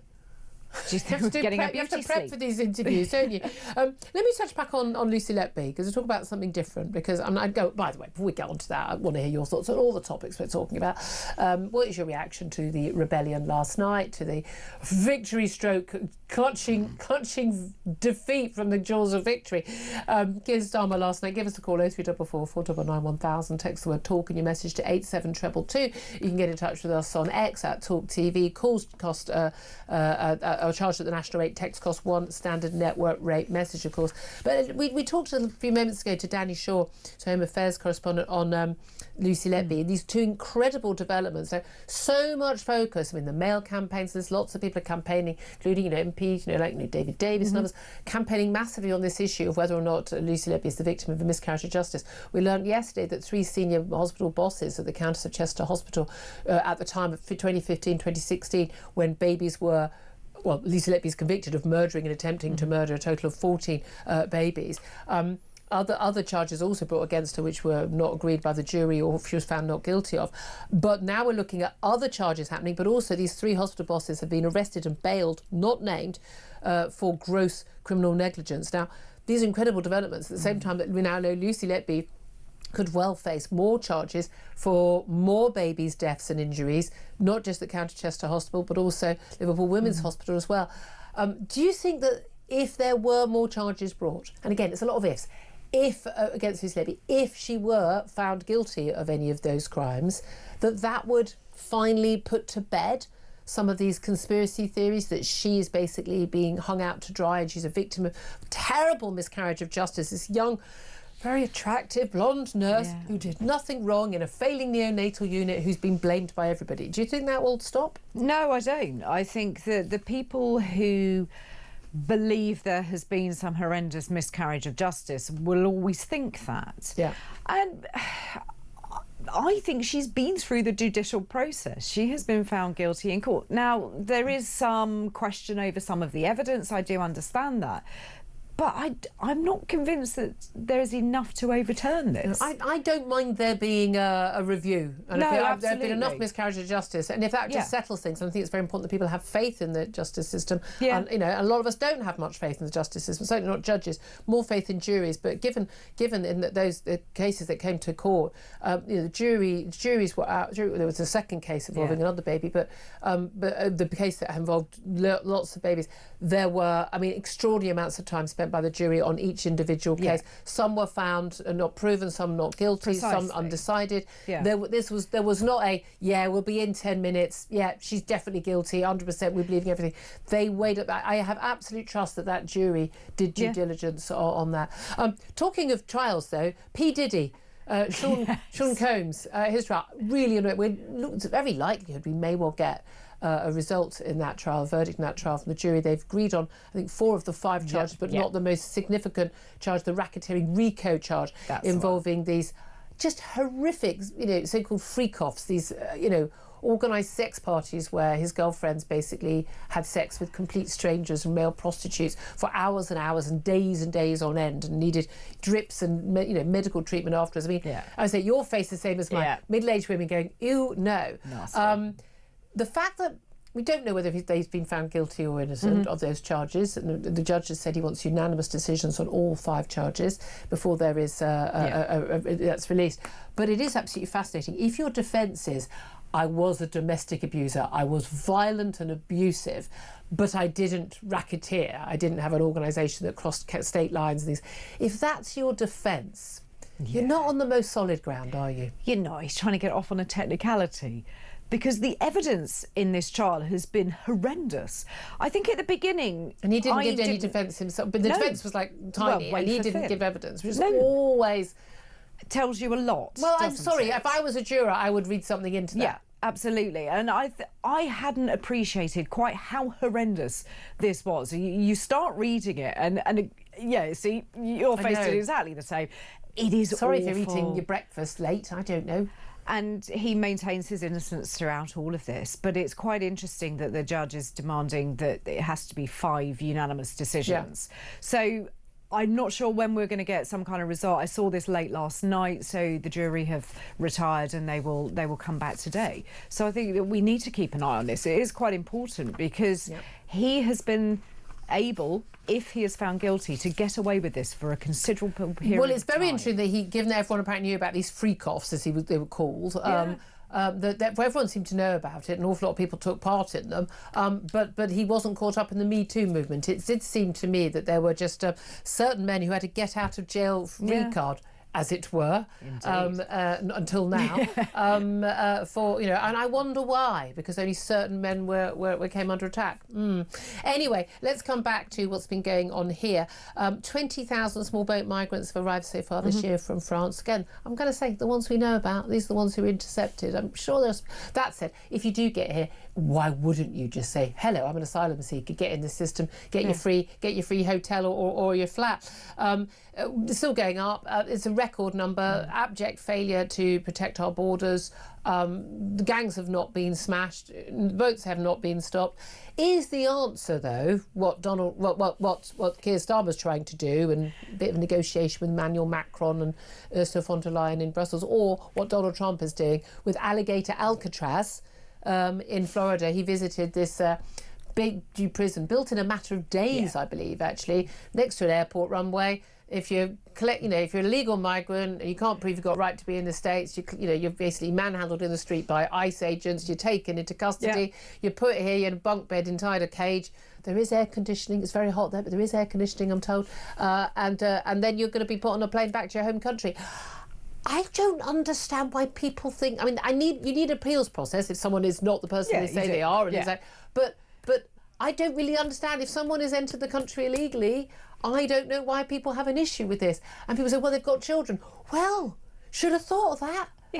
Is that incredibly cruel, or is that what we need to be doing here? No, do you know what? Almost the best part of Alligator Alcatraz is that there is merchandise.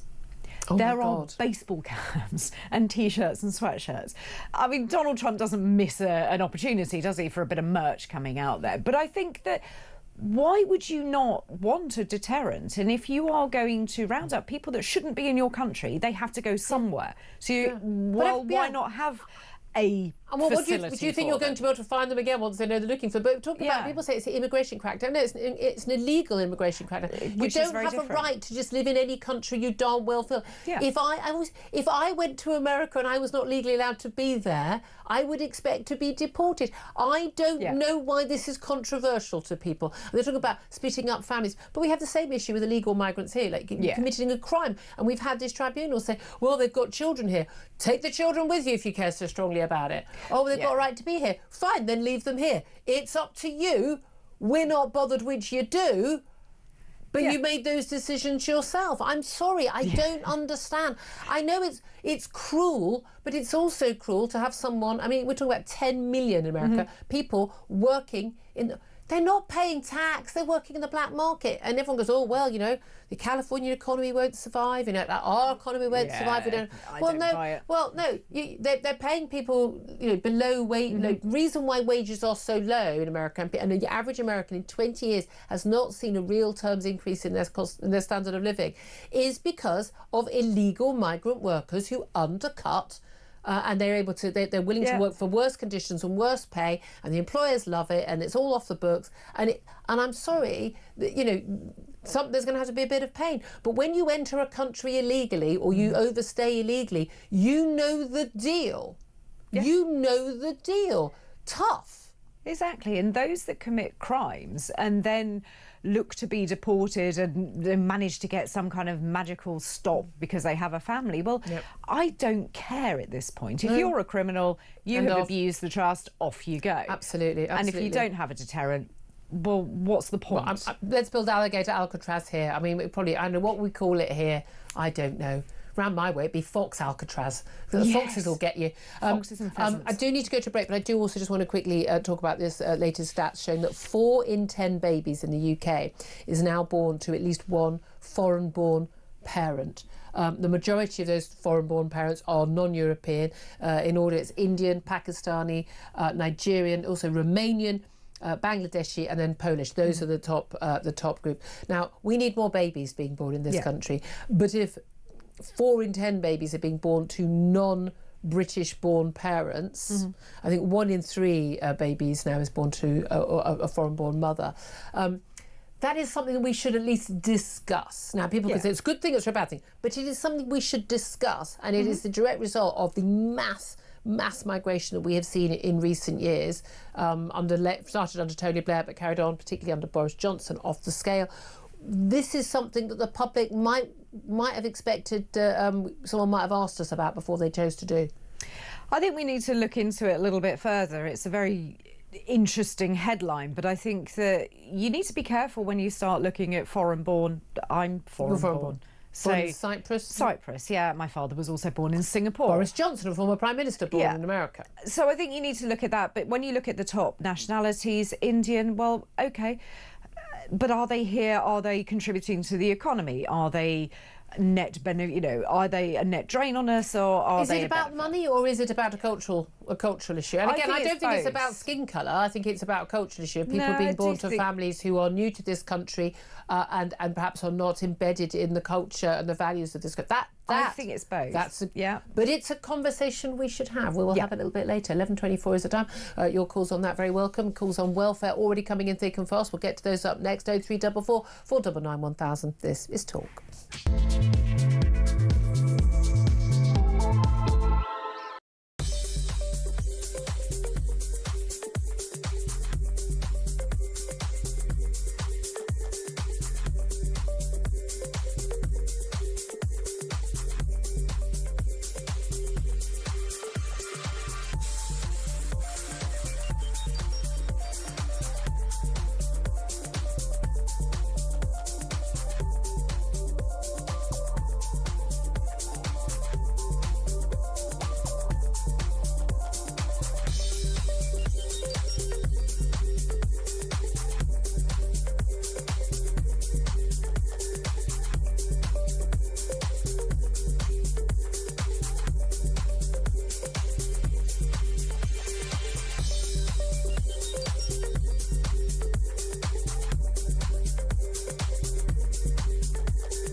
They promised stability. They said the grown-ups are back in charge.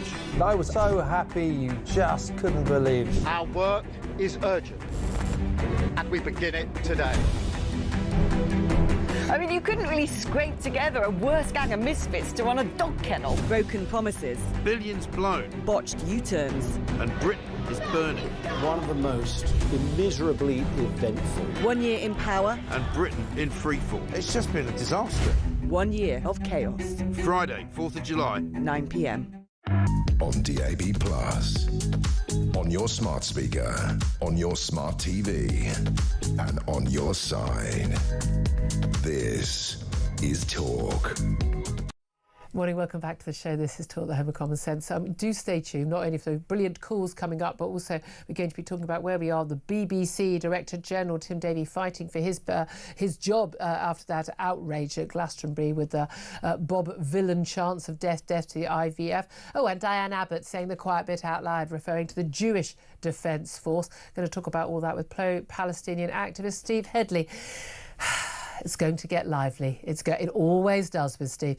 That's coming up. Plus, former head of the UK Border Force, Tony Smith, on those extraordinary latest migrant figures. 20,000 small boat migrants arriving already so far this year. Right now, let's get to your calls coming in thick and fast about those welfare reforms that weren't welfare reforms. Humiliating defeat for the Prime Minister in his attempt at having a victory on his welfare bill. 0344 499 1000 is the number to call. Jackie's done just that. She's in West Sussex. Good morning to you, Jackie. Oh, good morning. I just wanted to, I've got a strong interest in this. I've got a severely disabled daughter. She was born in 1977. There was no help at all. Yep. The attendance allowance came in 1980, and it was so modest that you would use it for perhaps a new washing machine, a tumble dryer, help in the house. Yeah. I would have been quite happy with a little basic car. I don't understand why we are buying vastly expensive cars for people. I think people could top up and buy a nicer car than their PIP allowance would allow for. I was only too pleased that the government recognised that there are expenses that were with my daughter. Yeah. Then we had PIP, and I like Duncan Smith. I think it's a shame he was never Prime Minister.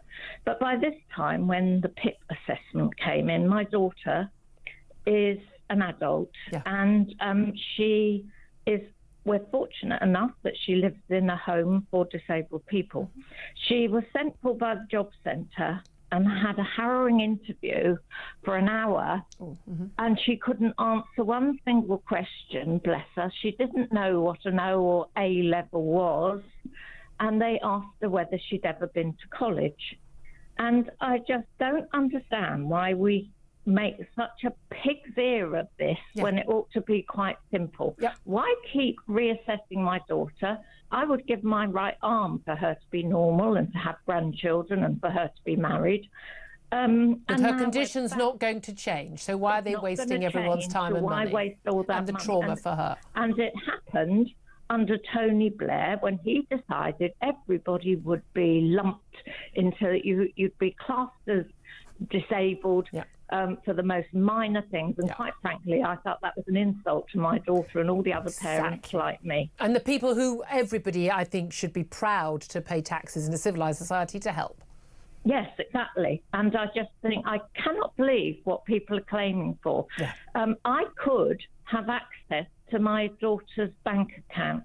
I don't, because obviously she has her own bank account where she lives. But at any time I could access that money. I would never dream of it.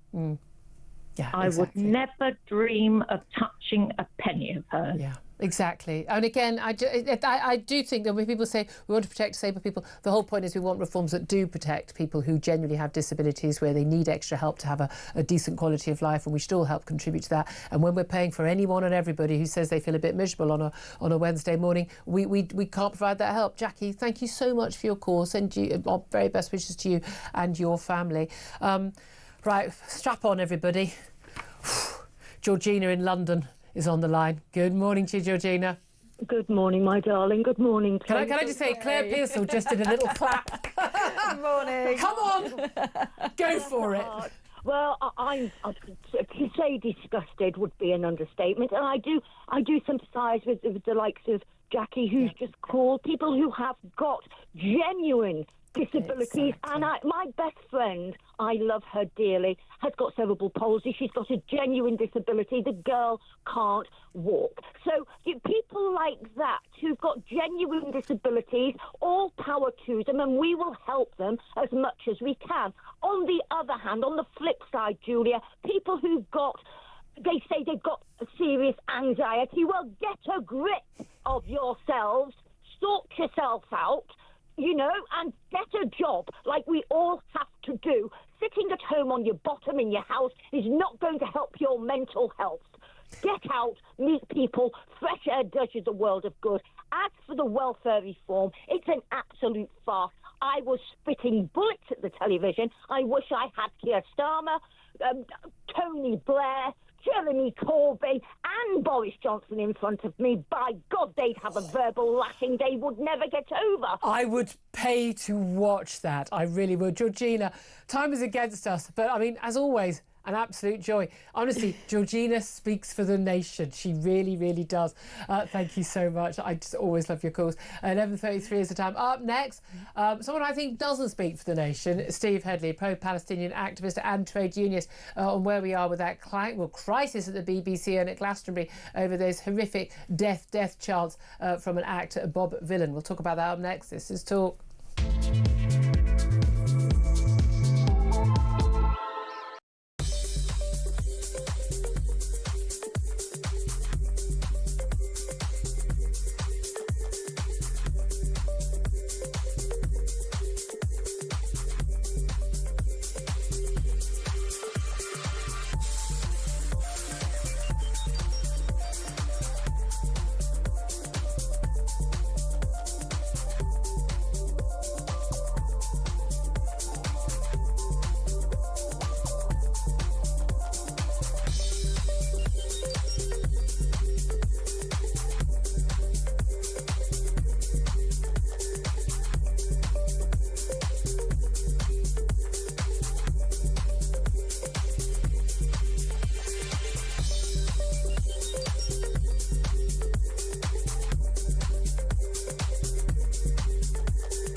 Across the UK, on DAB+, on your smart speaker, on your smart TV, and on your side.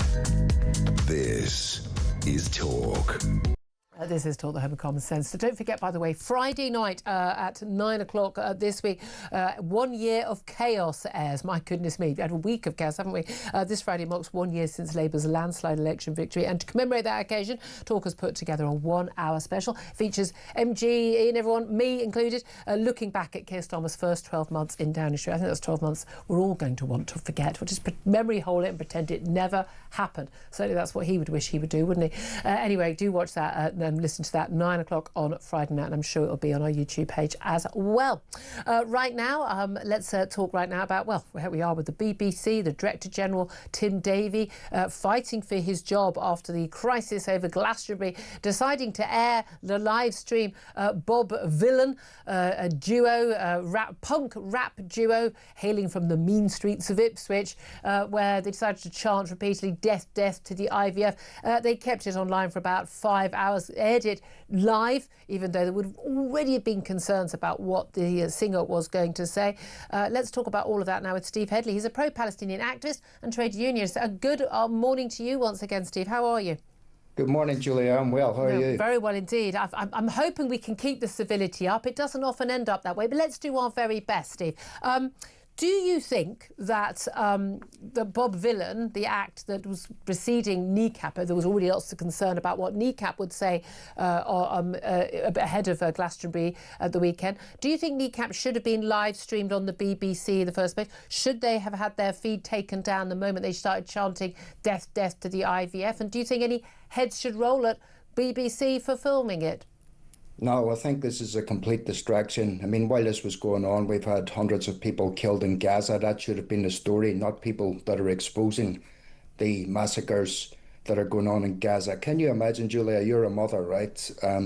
Having the choice as a mother of either feeding her children, which means that you risk yourself to being shot in what can only be described as some sort of dystopian situation where you go along to a food point, and over 600 people now have been killed, 4,000 people have been injured. No. Hamas claims that. Your choice is you either let your children starve or you risk death by the IDF and their proxies, the mercenaries who are manning these stations. Now, that's the story. You think that what happened in Glasgow was a distraction? It's not the story. Okay, here's the thing. You say, Bob Vylan, Bobby Vylan, the lead singer of this duo, that he was exposing what's happening. I mean, it's on the front page of the BBC, the Sky website, the ITV. It's on television every single day. It's in the newspapers every single day. Who wasn't aware of the claims, and there are any claims about what is happening in Gaza?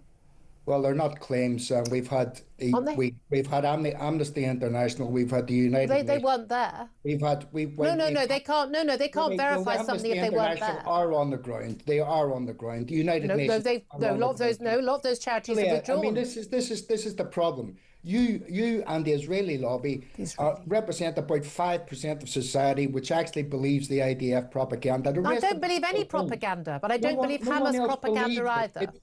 It's so ridiculous now, the things that they're coming out with, that no one believes them anymore. You're one of the last few people that hold that line. Okay, I'm probably not. I think just in your world. Let me ask you a simple question, Steve. Steve, I don't believe anything any government tells me anymore unless there's evidence. I don't trust. I've lived in this country long enough. I don't believe. Oxfam are not a government. No, we have respected humanitarian organisations. Well, they're respected by you. They're respected by you. A lot of people got some question marks over some of the things they've been saying and doing in recent months in Gaza. Let's talk about. People can only verify that something's happened if they were witnesses to it themselves. Here's my question. Why won't the Israelis let in journalists to Gaza then to verify it? They've made it very clear because of the threat from Hamas and the threats to those journalists. Okay, let me ask you the question I want to ask you. 200 of your colleagues, journalists, have been killed in Gaza. That should be... Oh, no, they're not. No, darling, they're not my colleagues. An awful lot of them work for Hamas. Steve. And you never say... You never condemn it whatsoever, but you want to make a big issue about a punk. I condemn any killing of a civilian. If people are civilian, Steve, here's the thing. We've got the Israelis organising the Americans, this Gaza Humanitarian Foundation, and they're sending the aid in. So their argument is that Hamas, I'm not there, I haven't got the evidence that Hamas has been stealing aid. They're the ones who are stealing aid, using it for power, using it to make money and to fund their forces. So they're sending in aid. Let me finish the question. Let's just say Steve, you can speak as soon as I finish the question. I'm trying to agree with you, Julia. Okay, just let me finish the question. It's easier.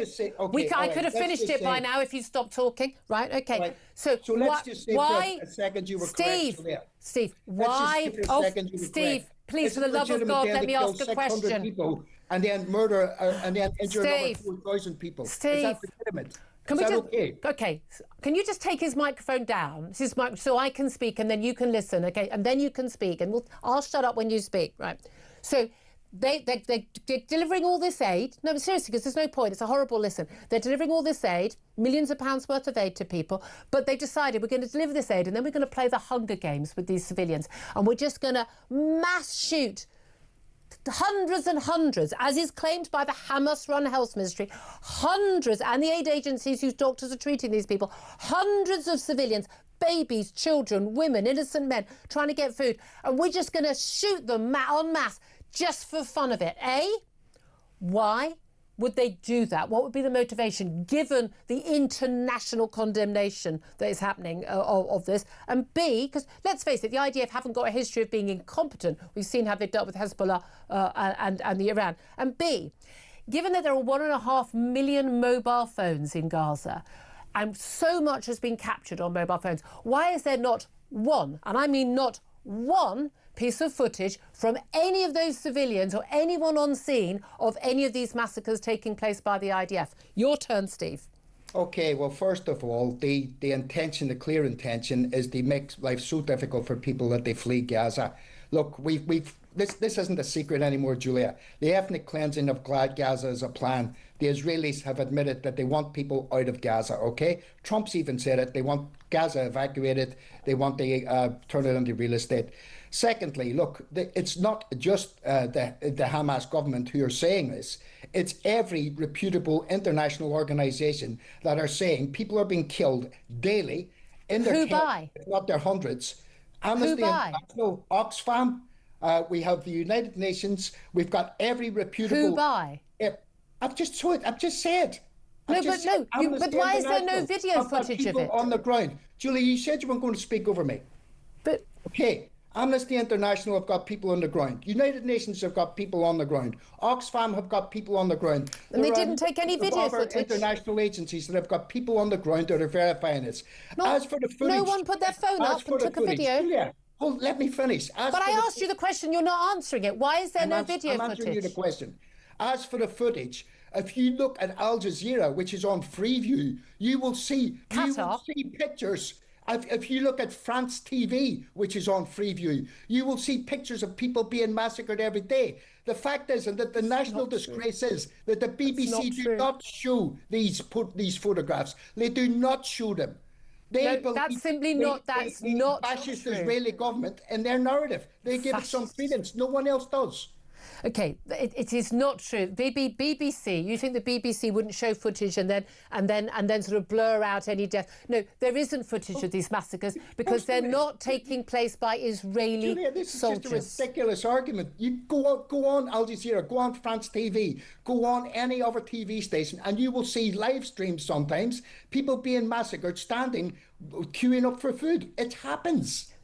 There is one set of footage which actually shows Hamas fighters. This is from quite some time ago now. No, that was at another location totally. Yeah, exactly. And it wasn't at the location where it was claimed there had been IDF soldiers shooting. He was completely unidentified. Probably one of the gangs in Al Shabaab that the Israelis not Hamas. Working hand in hand with the Al Qaeda affiliate Al Shabaab. Okay. Do you accept that Hamas had been, there's plenty of evidence for this as well, that Hamas had been stealing food and selling it and using it to fund their control over the Strip?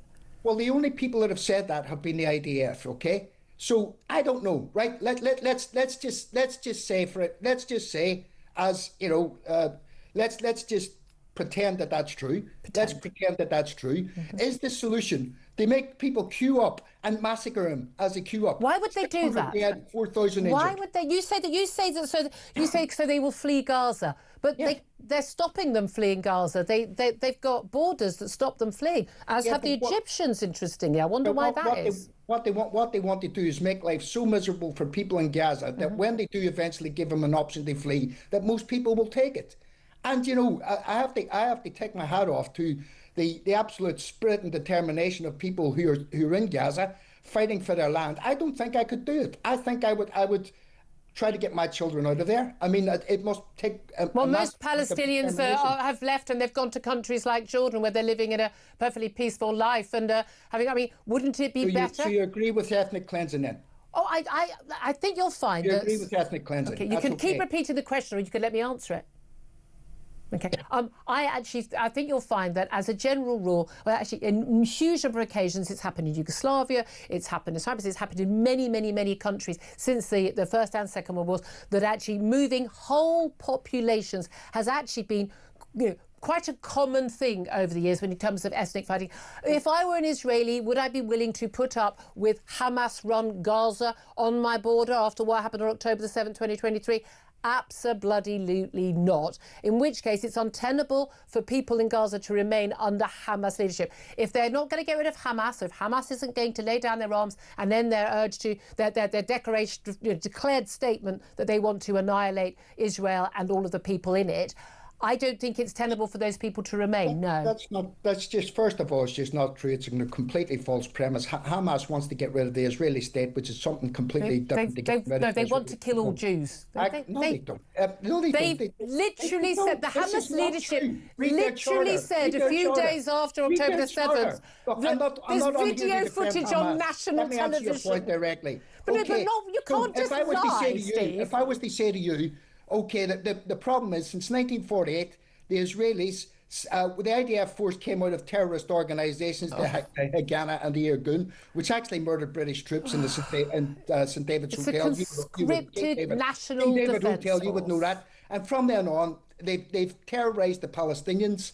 They've killed thousands of them every year, whether it's a declared war or not. Even in the West Bank, where Hamas are not in control, we see settler violence encouraged by the government, and the government continually stealing more and more Palestinian lands. I have very big issues with what's been happening in the West Bank. I concur with that. This is so. If I was to put it the other way to you, Julia, if I was to say to you, the solution to this is to move a whole population. Well, if I was to say to you, well, let's all move all the Israelis back to Eastern Europe or back to New York or New Jersey, which the vast majority of them came from. Very few of them have got Semitic genes at all. They're not. That's again completely made up nonsense. No link to the occupied Palestinian. They do. I mean, I'm sorry. There's never been anywhere. You'd be outraged, wouldn't you? No, because the Jewish people have a right to a homeland, same as everyone else. If the Palestinian people, but the Palestinian leaders over decades have been offered the two-state solution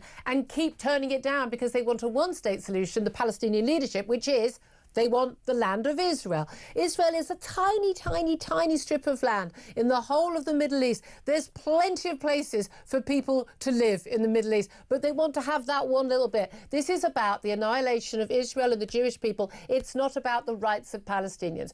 Palestinian people in Gaza could have been living a wonderful life.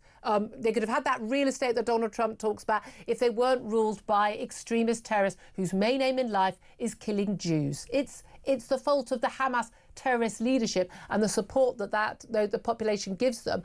That is the problem, not Israel, I would say. Julia, Hamas didn't exist until the 1980s. Hamas only came about because of the horrible way that the Israelis treated the Palestinians. Yeah. Hamas didn't exist. In fact, Netanyahu funded Hamas. He funded them, and this is on record. This is not me saying it. Google it. Netanyahu funded Hamas to sow division within the Palestinian communities to undermine the PLO leadership. There's been a lot of things have happened over the years. But if you're really worried about babies and children and innocent women and men dying in Gaza right now, I would say the number one priority would be to oust Hamas. Yeah. You agree? I think the number one priority would be to oust Netanyahu and his murderous fascist Israeli government. So a democratic government is the problem, not the terrorists of Hamas. But the Israeli government is a terrorist government, Julia. It's not a terrorist government. It's not a fascist government. You throw these words around and they're meaningless. You genuinely don't think. Do you think it would be a good thing or a bad thing for the people of Gaza if Hamas were were ousted completely and were gone from Gaza. Good thing or a bad thing? I think it would be an absolutely brilliant thing if Netanyahu... No, I didn't ask you that. I will get to that. I will get to that. No, don't get to that. Just answer the question I asked you. The people of Gaza can determine their own fate. Well, they had an election in 2005 and they elected Hamas. They haven't had one since. Would it be a good thing or a bad thing for Hamas to be ousted from Gaza? Good thing or a bad thing? I think if the people of Gaza decided their own fate, that is what we have to respect. And I think that people in the West... So should Hamas hold elections? Are not going to help. Should Hamas hold elections? Well, they don't hold elections. They don't. I didn't ask you that. Should Hamas hold elections? Yes, of course. And do you think the people of Gaza would vote for Hamas as a terrorist organisation? I think at this time I'm not sure what they would vote for, but I have to say that the fact that they're being massacred in their hundreds every day, the fact that Hamas claims they're being massacred in their hundreds and shot by the Israeli terror forces, Israeli genocidal forces, I think that would not help people in Gaza. No. And do you think it would help people in Gaza if Hamas weren't attacking Israel? When we have got rid of a genocidal government in Israel, then perhaps the people of Gaza will choose a different government in Gaza. You think they would? Do you think there's any hope that we're talking about Donald Trump messaging last night about possible 60-day ceasefire between Israel and Hamas? He says Israel have accepted it, whether or not Hamas would agree, whether the terms would be agreed on both sides, that actually... If you could actually come to a point where there was no longer the threat of an attack on Israel, do you think it's possible that Israel and their supposedly, as you call it quite wrongly, genocidal fascist government would not be therefore sending their forces or rockets into Gaza and would leave people in Gaza alone to just rebuild their lives? Well, Julia, we'll go back to the West Bank. Gaza, Hamas don't control the West Bank. There are still genocidal forces running through the West Bank, killing people on a daily basis. The genocidal forces of the Israeli government. Right. I hope that there is a ceasefire. I really do hope that there's a ceasefire. But we have to look at it. The reality is that Israel have attacked every country around them in the Middle East. No, they haven't. They've been attacked by every country around them, and they have fought a war, and they have won each one. They have not attacked. No, they haven't. They were attacked. Every war they've been in, Israel was attacked. You're simply making stuff up now, Steve. I'm not making stuff up. Every international observer will tell you they continue to strike Syria. They continue to strike Lebanon. Even though there's a ceasefire, they're attacking Hezbollah forces within Lebanon who've attacked them. Parts of Lebanon illegally under international law. They occupy parts of Lebanon. They occupy parts of Syria. Yeah. The Gaza Strip used to belong to Egypt. Did you know that? Well, why doesn't Egypt open their border and take all those people in? Because they don't. I'd imagine they don't want them. The pressure in Egypt is that they don't want to be involved in ethnic cleansing. They don't want to have an excuse. I'm going to have to leave it there, Steve. But please get a dictionary and look up the word fascist, look up the word genocide. So next time we can have a more coherent conversation. Steve Headley, pro-Palestinian activist, trade unionist. This is Talk. Have to go to a break.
They promised stability. They said the grown-ups are back in charge. I was so happy you just couldn't believe it. Our work is urgent, and we begin it today. I mean, you couldn't really scrape together a worse gang of misfits to run a dog kennel. Broken promises. Billions blown. Botched U-turns. And Britain is burning. One of the most immeasurably eventful. 1 year in power. And Britain in freefall. It's just been a disaster. 1 year of chaos. Friday, 4th of July. 9 p.m. Across the UK. On DAB+. On your smart speaker. On your smart TV. And on your side. This is Talk. This is Talk, the Home and Common Sense. We're supposed to get another guest in before the top of the hour. We're going to talk to Tony Smith, the former head of UK Border Force, a little bit later in the next half hour. And big thanks to Tony for waiting on the line. Huge apologies to him. But as you can imagine, wanted to carry on the conversation with Steve Headley. I know I interrupt him. It does take a lot of time to get a question out because he just will not listen to a question. But Claire Pearsall, listening to all of that. I mean, with all due respect to Steve Headley, a lot of the stuff he says is just simply factually untrue. Yeah. And he uses words like genocide and fascist. Again, utterly meaningless in this context. I mean, unless we just change the meaning of these words, they're irrelevant. What did you make of him saying, look, you know, the distraction of Glastonbury and Bob Villan taking away from the importance, he says, of the claims from Hamas? They are claims that hundreds of people are being killed in Gaza by IDF forces. And that's the argument that's being used on every side when you start talking about this. And you cannot call for death of individuals and think you can get away with it scot-free. Especially a conscripted military force. Any military force. I don't subscribe to having that other than terrorist groups. Quite happy for those to be wiped out. And I think that's the official government policy, isn't it? Yes. And I think that Steve needs to be able to condemn Hamas, which he didn't manage to do throughout your entire interview. I really did ask him quite a few times. You did. But it's interesting you mentioned that, I mean, the forces, like, you know, I don't even want, like, Russian conscripts to die because they're forced into the war as well. Exactly. And again, he was talking this idea that these people, you know, we've had Bob Villan, the rap duo, saying, oh, you know, we're exposing this and we're being, because we're talking about this. No, it's talked about non-stop. I mean, you know, the senior figures at the BBC talk about this stuff non-stop. Do you think Tim Davies is going to keep his job? No, he shouldn't. Well, there you are then. There you are then. End of that. It doesn't look like... No, it's looking pretty shaky, I have to say. You think he's quite a good egg, but, you know, if you're not going to actually do the deed of actually stopping the anti-Semitism at the BBC, maybe you're not the right person for the job. But I was very intrigued by Diane Abbott branding the IDF the Jewish Defence Force, saying the quiet bit out loud, as she often does. Up next, going to talk about PMQs. This is Talk.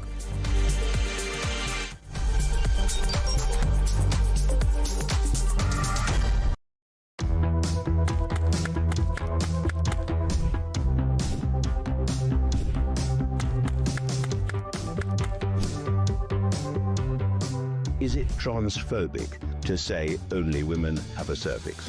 Well, it is something that shouldn't be said. It is not right. A woman is an adult female, and the court has made that absolutely clear. I actually welcome the judgment because I think it gives real clarity. It allows those that have got to draw up guidance to be really clear about what that guidance should say.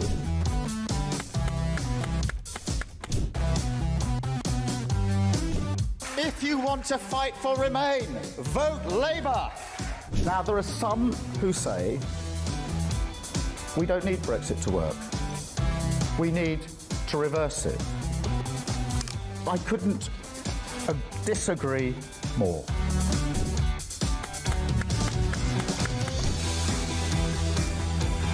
Day after day, there are new allegations of sleaze, of favours, of privileged access. And it's all very well the Prime Minister saying, well, say now, well, I'm paying for it. You've decided to repay £6,000 worth of gifts. Lord Ali is facing an investigation. I wonder how concerned you are that your biggest donor was not fully transparent. Are you saying you made a mistake?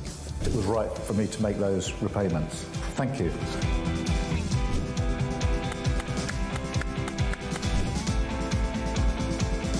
Of course, I wouldn't want Donald Trump round for dinner, but don't underestimate the danger to the world if Trump is re-elected this time around. I'm anti-Trump. I would like to send my warmest congratulations to President Trump on his inauguration as the 47th President of the United States.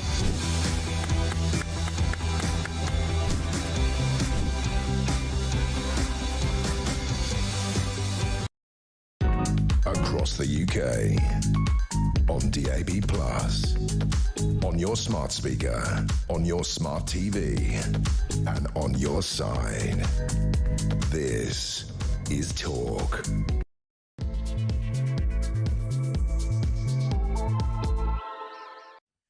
Very good afternoon to you. It's just coming off 2 minutes past 12 o'clock. We are heading for PMQs here at Talk, the home of common sense. We're the antidote to idiocy and the home of common sense. I'm not sure how much we're going to get in the House of Commons. Keir Starmer's already on his feet for a Prime Minister's question. It's first in quite a few weeks. First clash with Kemi Badenoch in quite a few weeks. We're going to get the reactions of Claire Pissell and Peter Cardwell to that. Also coming up in this hour, as no doubt will come up at PMQs, this extraordinary welfare defeat stroke victory last night.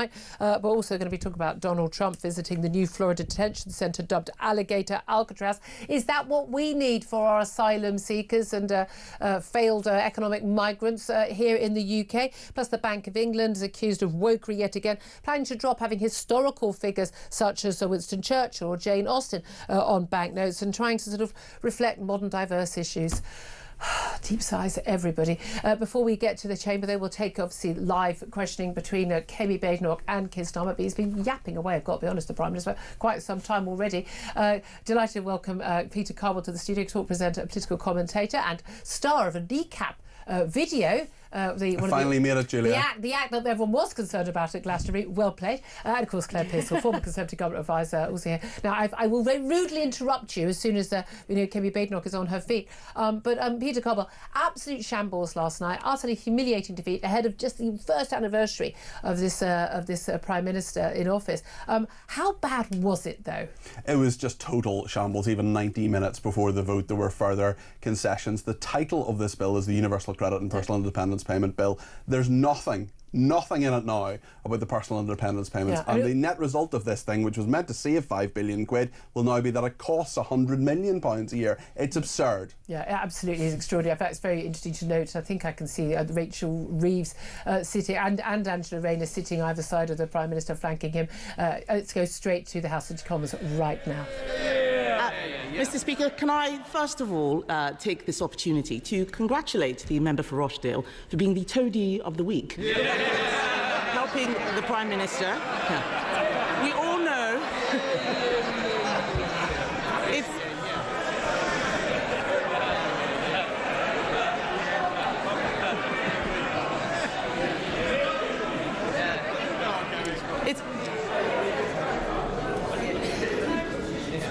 There's a lot of people wanting to catch my eye today. There is some free hits on this side. I won't waste your opportunity.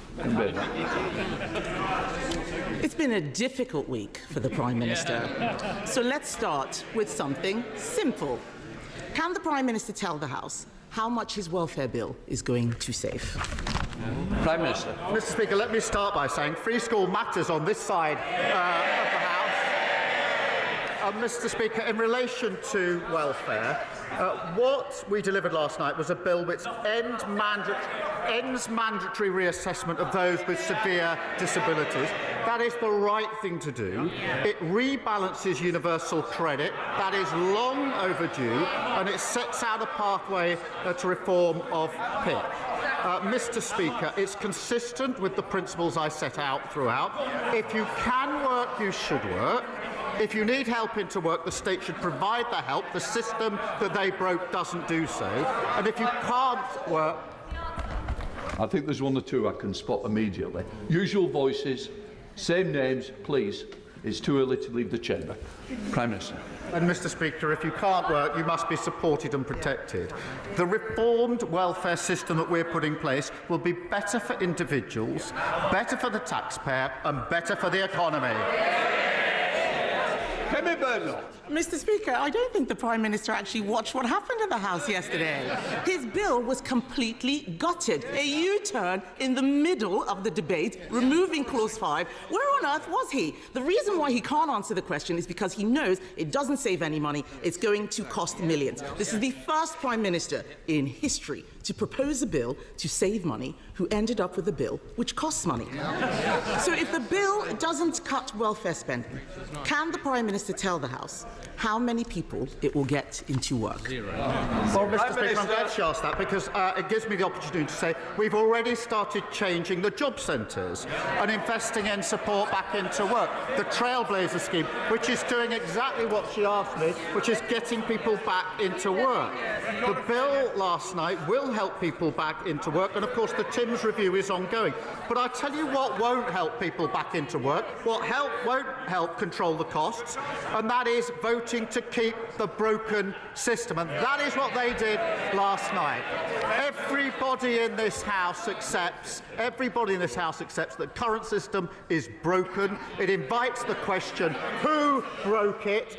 They broke it. And last night, they voted for the status quo. The broken system is their policy. That won't help individuals, taxpayer, and it certainly won't help the economy.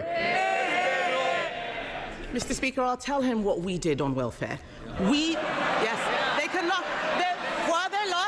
While they're laughing, they don't know my party delivered the biggest reform of welfare in government. We got record numbers of people into work, including millions of disabled people, and we cut the deficit every year until COVID.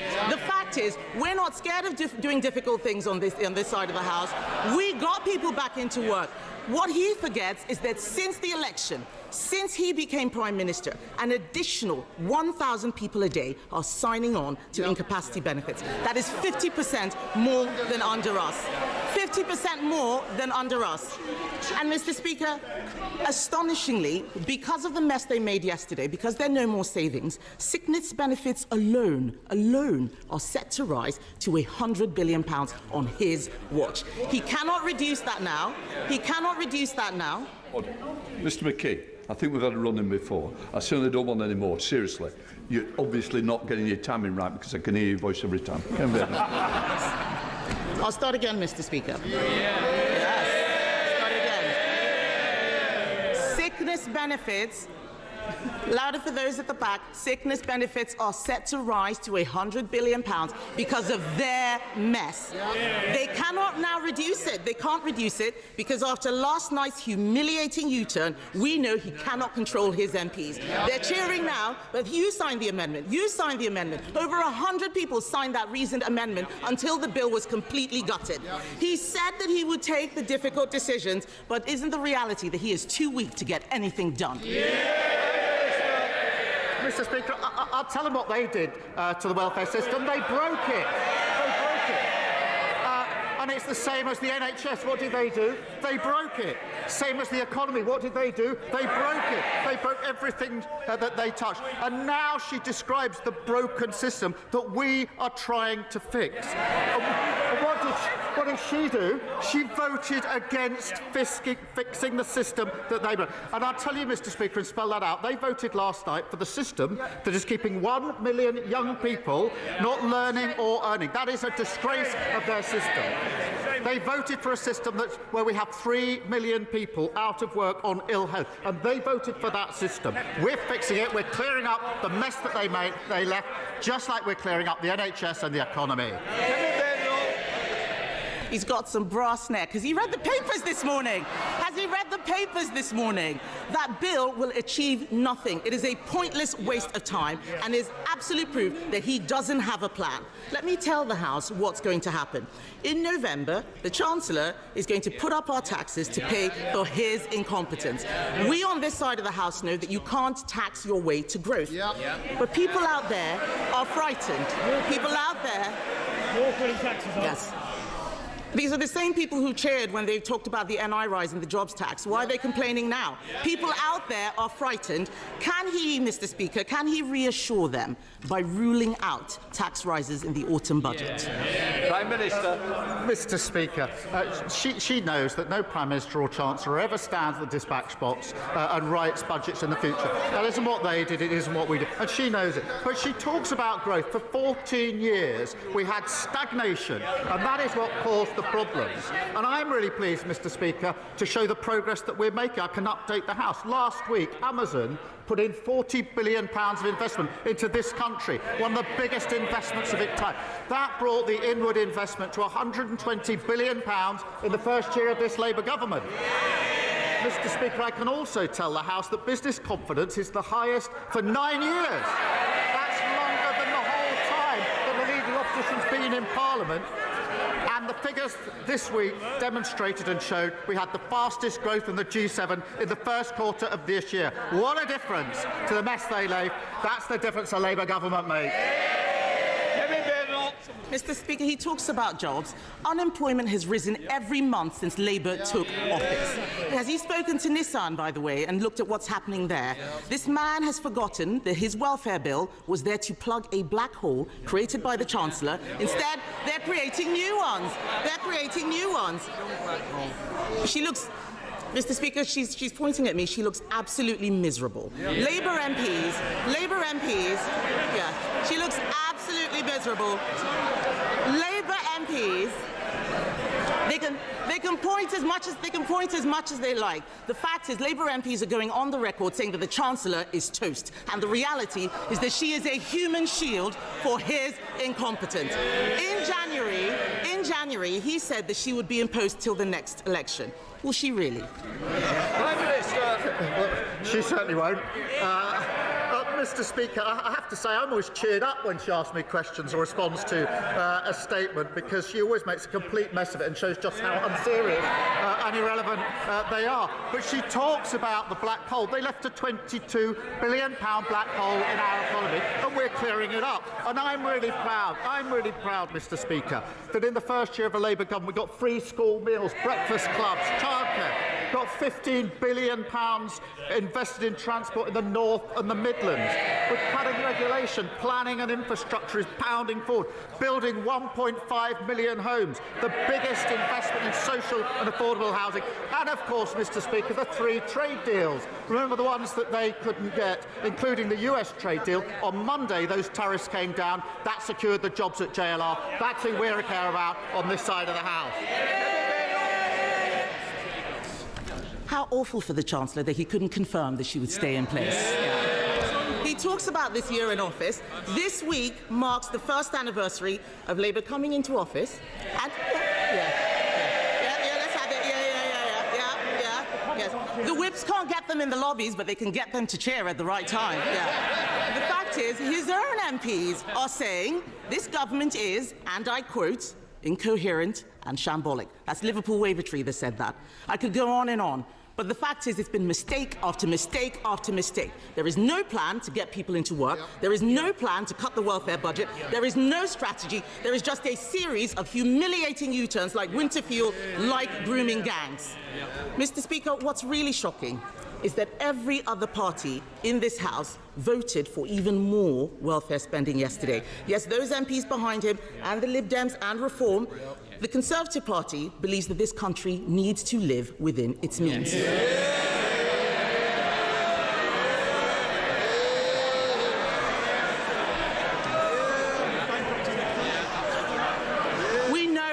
We know what we believe, Mr. Speaker, but this is a Prime Minister who has U-turned on everything he's done in office, including his own speeches, because he doesn't know what he believes.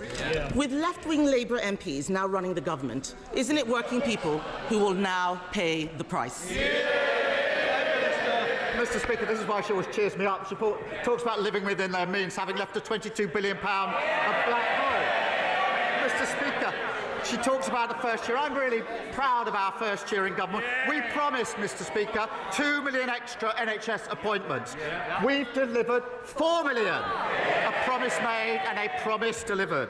We promised the biggest upgrade to workers' rights in a generation within the first 100 days. Promise made, promise delivered. We promised free breakfast clubs. That's a promise made and a promise delivered. Banning bonuses for water bosses who pollute our rivers. That's the mess they left. A promise made and a promise delivered. Creating GB Energy. A promise made and a promise delivered. The largest increase in defence spending since the last Labour government. A promise made and a promise delivered. Putting more money in the pockets of working people, particularly the 3 million who are the lowest paid through the national minimum wage. A promise made and a promise delivered. We're only getting started, and the Chancellor has led on all these issues, and we're grateful to her for it. Natasha, Thank you, Mr. Speaker. Mr. Speaker, Wow. Well, what an exchange. I don't think it's really up for debate there. Peter Cardwell and Claire Pearce are joining me in the studio here at Talk, listening to that was an absolute knockout very early on, and then repeated again and again by Kemi Badenoch. Keir Starmer looked very, very...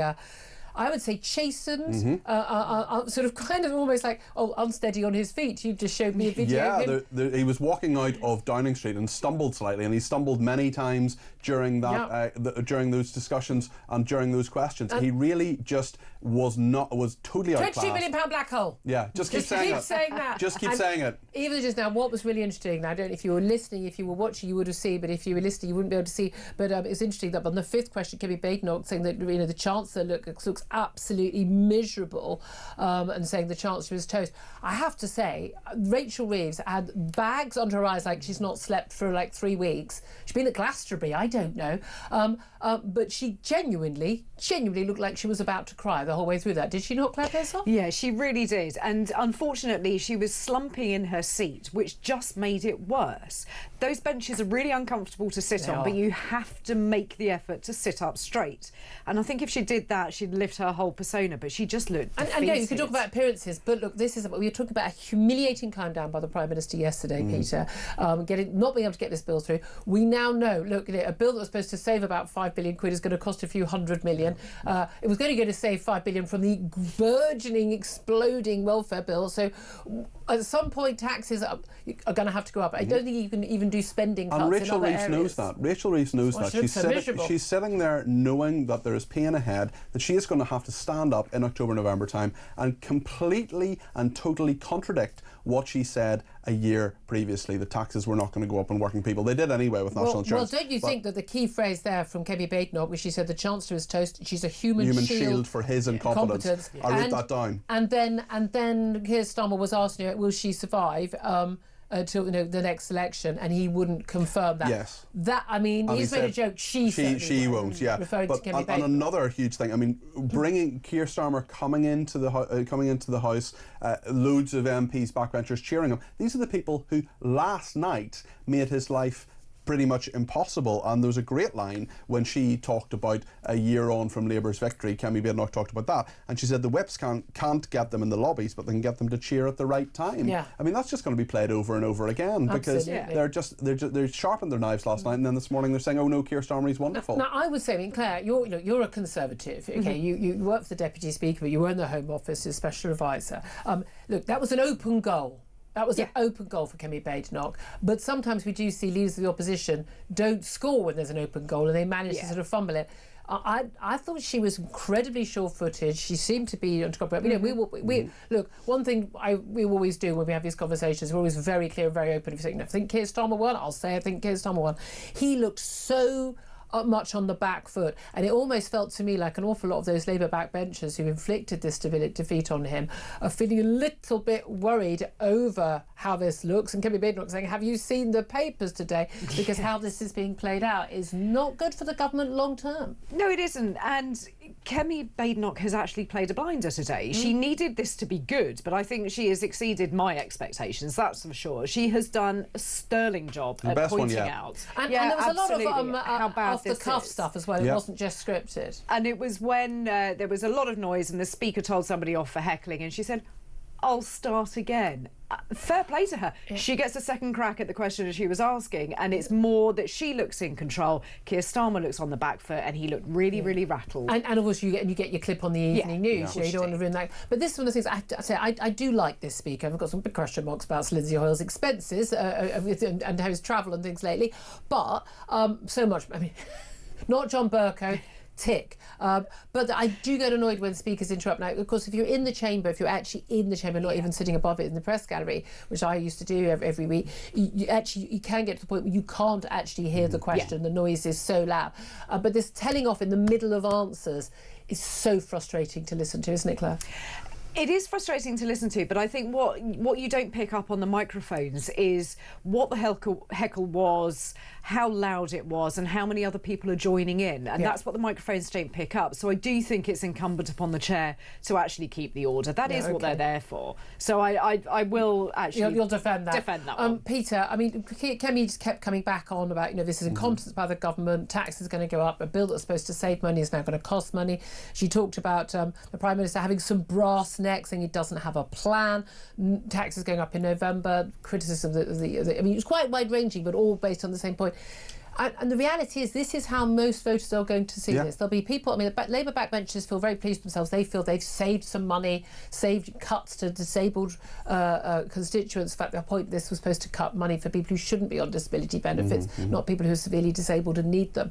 But at the end of the day, they clearly don't understand that magic money tree, one more shake ain't going to provide enough money for the welfare Well, payments. exactly, and they're going to have to put taxes up. But Kemi Badenoch they're going to have to deal with that. Yes, they are going to have to deal with that, and I think Rachel Reeves' authority is draining away even more so than Keir Starmer's is. I think she knows that. Oh, she's a god. And she has to be toast. But he wants to keep her there because she is, as Kemi Badenoch says, his human shield. Well, he has subcontracted economic policy to her completely. He has no real interest in it. Or understanding. He's interested in prancing around the world and being never here. Keir. Well, I mean, she was an economist at the Bank of England for 10 years and... was no, she? She wasn't. No, yes, no, most of 10 years. I'm most of 10 feet tall, by the way. No, the thing with Rachel Reeves is that she has no authority anymore. But if you get rid of her, well, the buck stops with him. And people have been talking about Rachel Reeves. People have been talking about Morgan McSweeney, the Chief of Staff, this week. Well, actually, it all reflects on Keir Starmer. Kemi Badenoch did what she's there to do, which is opposing. She had her best PMQs ever today. Absolutely, you agree? Yeah, absolutely. And I'm normally very, very critical, but she did a very, very good job. Absolutely. Now you're leaving us now, Peter, but you're standing in for Ian Collins at 1 o'clock. I think the heat finally got to him. Maybe he's just going to enjoy sitting, not being sweltering hot. I think, let's face it, people have only come in this week because we had air conditioning. We could barely get Tom out of the studio yesterday. He was like, no, I want to stay here. And to argue that you should be in a banknote, Julia. I should be on a 50. Well, 20. When I'm an empress, I am empress. Then I should be on the banknote. I think we're all agreed, right? I think so. Although, again, I'm going to take a tip out of the Ayatollahs around. I think Supreme Leader. Supreme Leader, right? Yeah. All right, let's have a vote on it, like voting McBoatface. Let's have a national vote. Julia McJulia Face. Julia Face. It's all gone wrong. Up next, we're going to take a quick break. Then we are going to be hearing from my guest I didn't get to because I was busy round with Steve Headley about nonsense claims about what's happening in Gaza. And we're going to be talking to the brilliant former head of the UK Border Force, Tony Smith, about record numbers of channel migrants coming to our shores, despite the boats being stopped and the gangs being smashed. This is Talk.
They promised stability. They said the grown-ups are back in charge.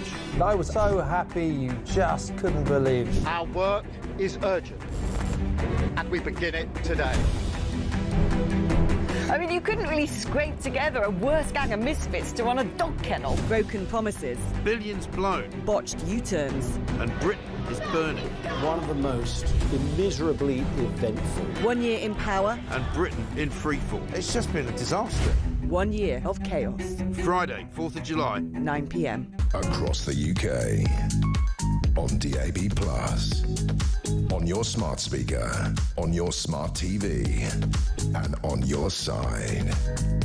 This is Talk.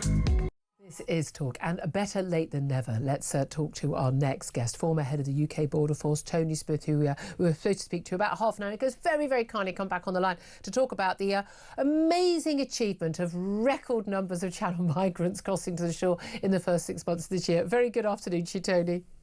Good afternoon, Julia. Thank you very much. Apologies for keeping you waiting after I was rowing with Steve Headley about Gaza. 20,000 small boat migrants have already crossed this year in the first 6 months this year. It's another record. Yay! Well done, everybody. Goodness knows how high it's going to be by the end of the year. It depends what the weather is like through July and August and September. Labour promised to smash the gangs. Rishi Sunak previously had promised to stop the boats. Neither have managed to do either. How much worse is it going to get? So it's important we keep calling out these figures, Julia. I'm glad you do keep calling out these figures. They are the only realistic measurement we have of any government success. The ambition from both the Conservatives and Labour has been to stop these flows across the English Channel. They've both failed. And we can only measure it by the numbers that are arriving. As you say, we are now in record territory already halfway through the year. And some predictions suggest there's going to be a record year this year because we've yet to have the busiest month. So I can imagine people are really fed up with this, Julia, and frustrated by constant promises from different governments they're going to stop this from happening when they're not. One other point I'd want to make to you, Julia, was I chaired a conference last month in Tallinn in Estonia with a number of other border agencies from across Europe. The European Border Agency were there, and they were showing us slides where, crossing into the EU borders, all their crossing points across the Med, the Eastern Front, across the African route are all down, actually. They have pretty well finally got the, under control. How have they managed to do that? We know countries, even like Germany, under Angela Merkel, come on in, anyone who wants to in 2015 almost. But Friedrich Merz, the new Chancellor, basically within a day of getting to office went, right, we're basically closing our border to only the most, anyone, unless you are absolutely very likely to be someone who is seeking asylum as opposed to economic migrant, you are not going to even be allowed to cross our border. They've, I think, more than a 40% drop in the numbers overnight. Yeah, they've done it because they're doing things that they won't let us do. Yeah, well, no, we could do anything we wanted. We're not under the auspices of the EU. But how have the other countries around Europe been able to do it? Because you've still got people leaving, the Middle East and North and Sub-Saharan Africa to get to North Africa to go across the Med. Why are they not coming across in the same numbers? Well, so the eastern border, we could go out to one of the border crossing points with Russia, and that's shut now. And there's a fence running right the way down the whole of the eastern side with Russia. All of those borders are now pretty well closed, apart from a very small numbers of traffic. They are stopping people from entering. There have been actions taken against some of the countries on that eastern front for breaching the European Convention on Human Rights by not allowing. But they're not allowing people through, Julia, on the land border because they built these great big fences. Yeah.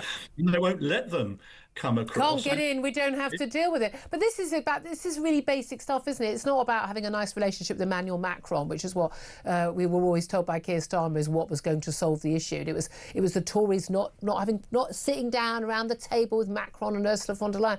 Whereas, of course, it's not in their interest for them to keep these people on the shores, although I've always thought it is in their interest to actually take these people back because these people don't want to stay in France. They've got to a perfectly safe, lovely country where I literally count down the days until I'm going on a holiday there, but these people don't want to stay there because they don't get the same benefits and help and the right to stay they get here in the UK. So those people probably wouldn't end up in France in the first place. Yeah, exactly, and that's they would agree with you, Julia. Actually, you speak to the border agencies there. They say that why is it then that the only crossings that are going up are those outbound to the UK? It's because we are perceived to be a soft touch. Yeah. because migrants see the UK still as a, somewhere paved with gold. They think they're going to get a better deal here. They've got family, relatives, heard stories. They speak English. So people are crossing the EU borders now, not necessarily to stay in the EU. They're crossing the EU borders because they can get up through the Schengen zone up to the northern Calais, and then they're getting on the boats to come here. So we are really, at the moment, I think, paying the price for the fact that we haven't been able to discourage people. Well, that's the thing, isn't it? So much is focused on, whether it's Rishi Sunak or previous, politicians or indeed Keir Starmer, on stopping basically the supply, like number of boats or cutting the gang numbers. Of course, it's such a lucrative business, this, that you just literally, you could actually arrest and imprison every single person involved in people smuggling today. Tomorrow, you'd have them all replaced because there's so much money in it. You have to stop the demand, and the demand is from the pull factors. You can work here without ID. You can do that. Work as a delivery rider. You get your asylum hotel or your hostel or your flat. You're going to be given food and water. You're going to get a few quid as well. And the odds are you'll never be deported. You'll be living here forever. That's why people come. So unless we stop that, we're not going to stop people coming. What do you make of Donald Trump touring that newly built, in a matter of days, alligator Alcatraz in Florida, ready a deportation centre for illegal migrants? They've arrived in the country, no right to be there. They've been arrested by ICE. They're in this detention centre. They're going to be arriving, I think, from today or tomorrow. And then they're going to be flown back to their own countries. Do we need one of those ourselves? Yeah. Our detention estate has been decimated since my watch. When I was in UKBA, we had double the number of beds now. How many did you have then? About 4,500, going up towards 5,000 on occasion. But and they were used not for long term. They were just like at the point when someone's arrested, ready for deportation. Yeah, you've got to arrest people and detain them, Julia. Whether that's in Manston or in the ICE raids we're doing across the country. It's great doing more on those raids, but they're hugely frustrated, those teams. You'll take them into the police station and then there'll be no room at the inn. So you've got to let them go. They're back on bail again, and it's so you have to detain people. Now, it's probably, some people have a go at me for saying, you're, I don't know what I am really, for saying you have to detain illegal immigrants. But I mean, it's a fact of life. I spent 40 years doing this. If you don't detain somebody when they arrive and keep them detained for as long as but pending removal, once you give them bail and they're out in the community, that is the end of that. So we really desperate. I would turn Manston into a detention centre if I was still head of the Border Force. The Home Office owned that site. You could build a short-term holding facility for 5 days. You could have a long-term hold there. You could have family. I put the Border Force train. It's massive. But haven't we had issues where people are being held for a long time, and then the human rights lawyers get involved, saying these are only supposed to be used for 48 hours, for 3 weeks, not for 2 years? And given how many years it does take for a lot of these applications to be processed, and then with all the appeals they're sitting there, that actually, the human rights lawyers would just say you can't do that. Yeah, well, I think I told you before, I preside over the detained fast-track system, Julia, which we did do, so we put asylum caseworkers in the detention centres with them, and we put courts in there. We were getting them done within a week, because the power to remove detain is linked to the power to remove. So you've got to show the courts that you've got an option of removal. But you have to detain them, you have to get these processes quickly, and you need that removals deterrent, Julia. You've got to have somewhere to send them. We're not sending any of the boat people back. You're getting stories, more people are going back now under voluntary departure. But we're paying them. They're not arriving on the boats. You need clear comms. You need to send reporters down there to see people coming off the boats, going to the airport and getting sent away. Yeah, but these people are running rings around us. I'm just going to mention this: an Afghan asylum seeker. He arrived in the UK. He claimed he was 15, despite the fact his hair was going grey at the side of his head. He literally had grey hair. The asylum court ruled that the migrant, who came on a small boat after 3 failed attempts, was in fact 15 when he arrived, even though he was found to have been an adult when he arrived. Authorities in the UK said he had an established jawline and lack of youthful glow. We are in clownland. Well, if you spoke to the officers doing the screening down there at Western Jetfall, they would agree with you that this is complete nonsense. I mean, even the man, you don't need specific training to be at the spot. I mean, when they come off the boat, they have to point to a card, Julia, with a number on it, which is what their age is. And they're told by the smugglers to point to something below 18, right?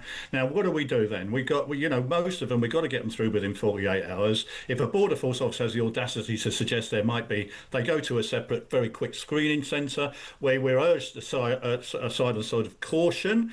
We need scientific age assessments, Julia. That was a proposal under the... Well, lots of Europe does it, don't they? They do testing that's very clear and tells you the age. Exactly, but they balked at that. They have not introduced that. We are still waving through people, I'm afraid, who, in my view and your view, if you saw them, would clearly be over the age of 18. It's absolutely mad, absolutely mad. I mean, I'm a 15-year-old then. It's mad, isn't it? Tony Smith, so good we got to talk to you, former head of the UK Border Force. Thank you very much indeed. Get your thoughts in 0344 499 1000. First up, though, the reunion of the century is just around the corner. We're giving you a chance to win a pair of Oasis tickets in Manchester on July the 19th. Yep, you heard that right. Oasis Live 25 is sold out, but talk can get you in. That's not all. Alongside the tickets, we'll put you up in a hotel for the night and give $5,000 to you to put in your back pocket, completely tax-free. Listen up right now for everything you need to know and how to enter. On iArcade, you have to be over 18 to enter in the UK, excluding Northern Ireland, for the chance to win a pair of tickets to the most electrifying rock and roll reunion of the century, a hotel stay and $5,000 spending money. Text the word WIN to 83338 by Monday the 7th of July at 11 p.m. and you'll be entered into the draw to go supersonic this summer. Text costs £2 plus one standard network rate message. You must have the bill payer's permission or post your name and number to Oasis Prize Draw, PO Box 3190, Colchester CO2 8GP. To arrive by 5 p.m. on the 10th of July. This is a TalkSport limited promotion run on TalkSport, Talk and Virgin Radio UK stations. Full T's and C's at talksport.com. Good luck, yeah? Sorted. Sorted. Good luck with that competition. It's 12:38. Let's get a quick break. Then we're going to talk about Trump's visit to Alligator Alcatraz. This is Talk.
Across the UK, on DAB+, on your smart speaker, on your smart TV, and on your side.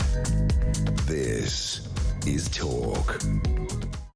This is Talk, the Home of Common Sense. For me, Julia Hartley-Brewer, Care Pearsall still with us. Just very briefly, I just want to show you something on some footage we've got from Prime Minister's questions. If you are watching, you have a look at this. You might have noticed this during PMQs, but we were commenting on how the Chancellor of Rachel Reeves, whose job was not guaranteed by the Prime Minister, very noticeably at PMQs, looked very dishevelled, very upset throughout, very miserable throughout. Even Kemi Badenoch commented on it. It's actually, Paul Brown from ITV is suggesting a tear actually rolled down her cheek while the Prime Minister was speaking, busily not confirming that she'd still be in her job. Suggests, it could have been hay fever, it could have been, who knows, but she absolutely looked like she had been crying. Claire Pearsall, quick reaction to that? Yeah, she absolutely did. She looks defeated, she looks devastated. I wonder if they'd had an argument or something before they went in. Do you know what? Rachel Reeves, woman to woman, man the hell up. You're an embarrassment. No, you're an embarrassment. Sit up straight, put your game face on, and come out fighting. A woman sitting, I'm the first woman chancellor, sitting there looking like you're in tears and possibly actually crying in the Commons. I'm embarrassed. I'm embarrassed as a woman that you behave like that. I really am. Sorry. Sort yourself out. Man up. Right, let's get to our next guest. Steve Gill is former advisor to both the Clinton and Bush senior administrations and joins us now to talk about what Trump's been up to in the last 24 hours. Very, very good afternoon to you, Steve.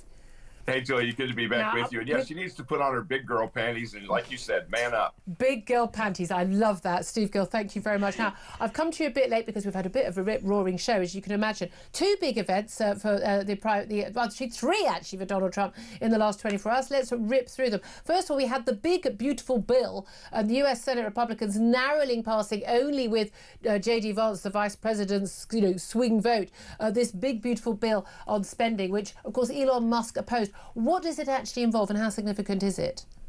Well, first of all, you're dealing in England with the flood of illegal immigrants. And one of the things that they did not do is pass a provision that would have denied 1.4 illegal aliens in the U.S. from continuing to receive Medicaid health care benefits because they allowed a parliamentarian who was appointed by Democrat Senator Harry Reid over a decade ago to rule that they needed 60 votes rather than 51 votes. Right. It got 56, but that was not enough to kick illegals off Medicaid. So there are a lot of problems with this bill. Some of it is some of the promises, frankly, from my conservative standpoint, are not being kept. They promised no tax on tips. They're doing a deduction for 2 years. No tax on Social Security. It's a deduction, not an elimination of the tax. So I think there's still problems. It now goes to the U.S. House of Representatives. They're literally meeting right now, trying to merge these two versions together, and a lot of chaos, a lot of clown show yet to come. Well, absolutely. And we know Elon Musk opposes, again, massive piling on to the multi-trillion-dollar debt that the US has. One of the things that people are very happy with Donald Trump doing, though, despite what the media seem to keep trying to claim, is dealing with the illegal migration issue. Huge numbers coming through the Mexican border over recent years. I think some 5 million alone under Jeremy. Where comes that? Where did that come from? Joe Biden. Really interesting to see the president visiting in Florida with the local governor there to visit Alligator Alcatraz, as he called it, which is a detention centre for illegal migrants before they are flown out of the country.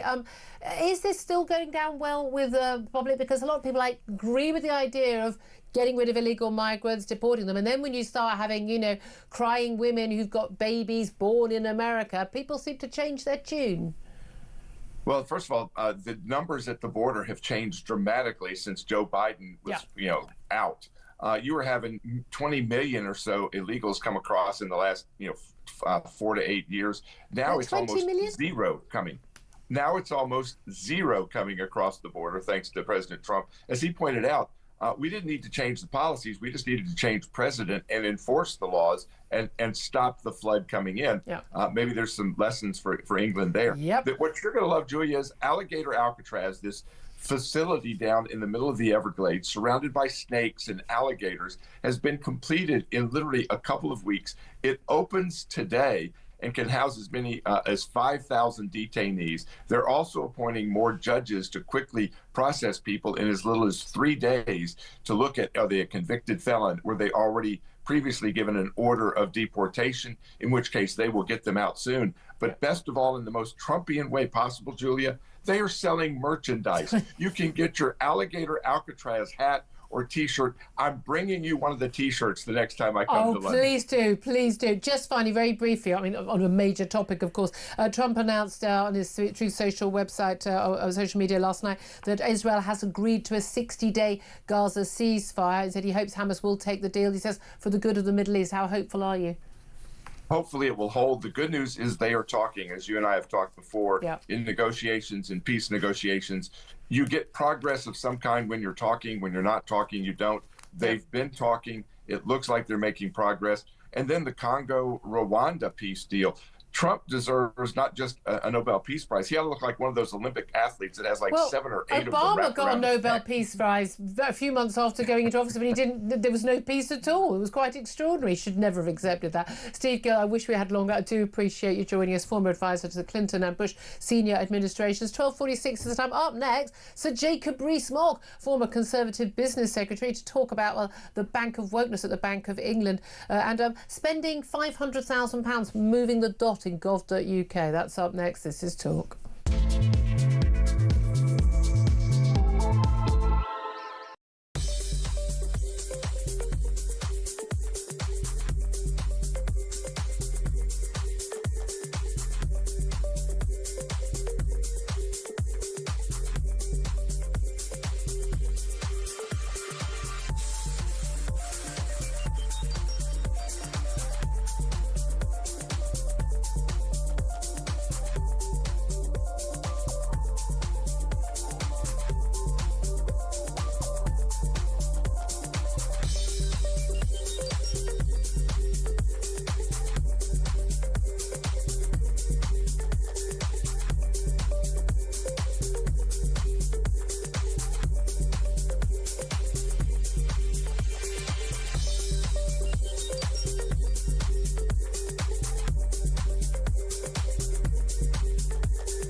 They promised stability. They said the grown-ups are back in charge. I was so happy you just couldn't believe it. Our work is urgent, and we begin it today. I mean, you couldn't really scrape together a worse gang of misfits to run a dog kennel. Broken promises. Billions blown. Botched U-turns. And Britain is burning. One of the most immeasurably eventful. 1 year in power. And Britain in freefall. It's just been a disaster. 1 year of chaos. Friday, 4th of July. 9 p.m. On DAB+. On your smart speaker. On your smart TV. And on your side. This is Talk. Good afternoon, welcome back to the show. 12:50 is the time. Claire Pearce will still here. Get your reaction to what my next guest has to say. Delighted to welcome, it's been a very long time, Sir Jacob Rees-Mogg, former Conservative MP and former Business Secretary, of course, live with us from College Green. A very, very good afternoon to you. Good afternoon. It's not that long. I was on with you a few weeks ago, but it's always my privilege. It's a bit longer than that. Great to have you on. Look, before we get to what I invited you on to talk about, I must ask you about Rachel Reeves. Big PMQ's clash between Kemi Badenoch and the Prime Minister today. And Kemi Badenoch at one point actually called out the Chancellor, saying how miserable she looked. There's some footage, and we can play it. I know you won't be able to see it right now, that she looked like she had been crying, but it does appear, you can actually see a tear rolling down by the side of her nose while the Prime Minister is speaking and failing to guarantee she will continue to remain as Chancellor. What do you make of that? Well, I feel sorry for her. I think if you've looked at her facial expressions at Prime Minister's questions now over several months, she looks in a state of despair and as if the job is overwhelming her. And I think for anybody in the public eye to be in such a distressed state is very sad and very difficult. In a personal sense, I wish her well. I think she's a useless Chancellor, but one wouldn't want anybody to be that unhappy. Well, I mean, although she's making a lot of other people unhappy with the planned tax rise, you could argue that maybe if she had done 10 years at the Bank of England as an economist and worked as an economist at HBOS rather than in the complaints department, and only 5 years at the Bank of England, maybe she would be up to the job better.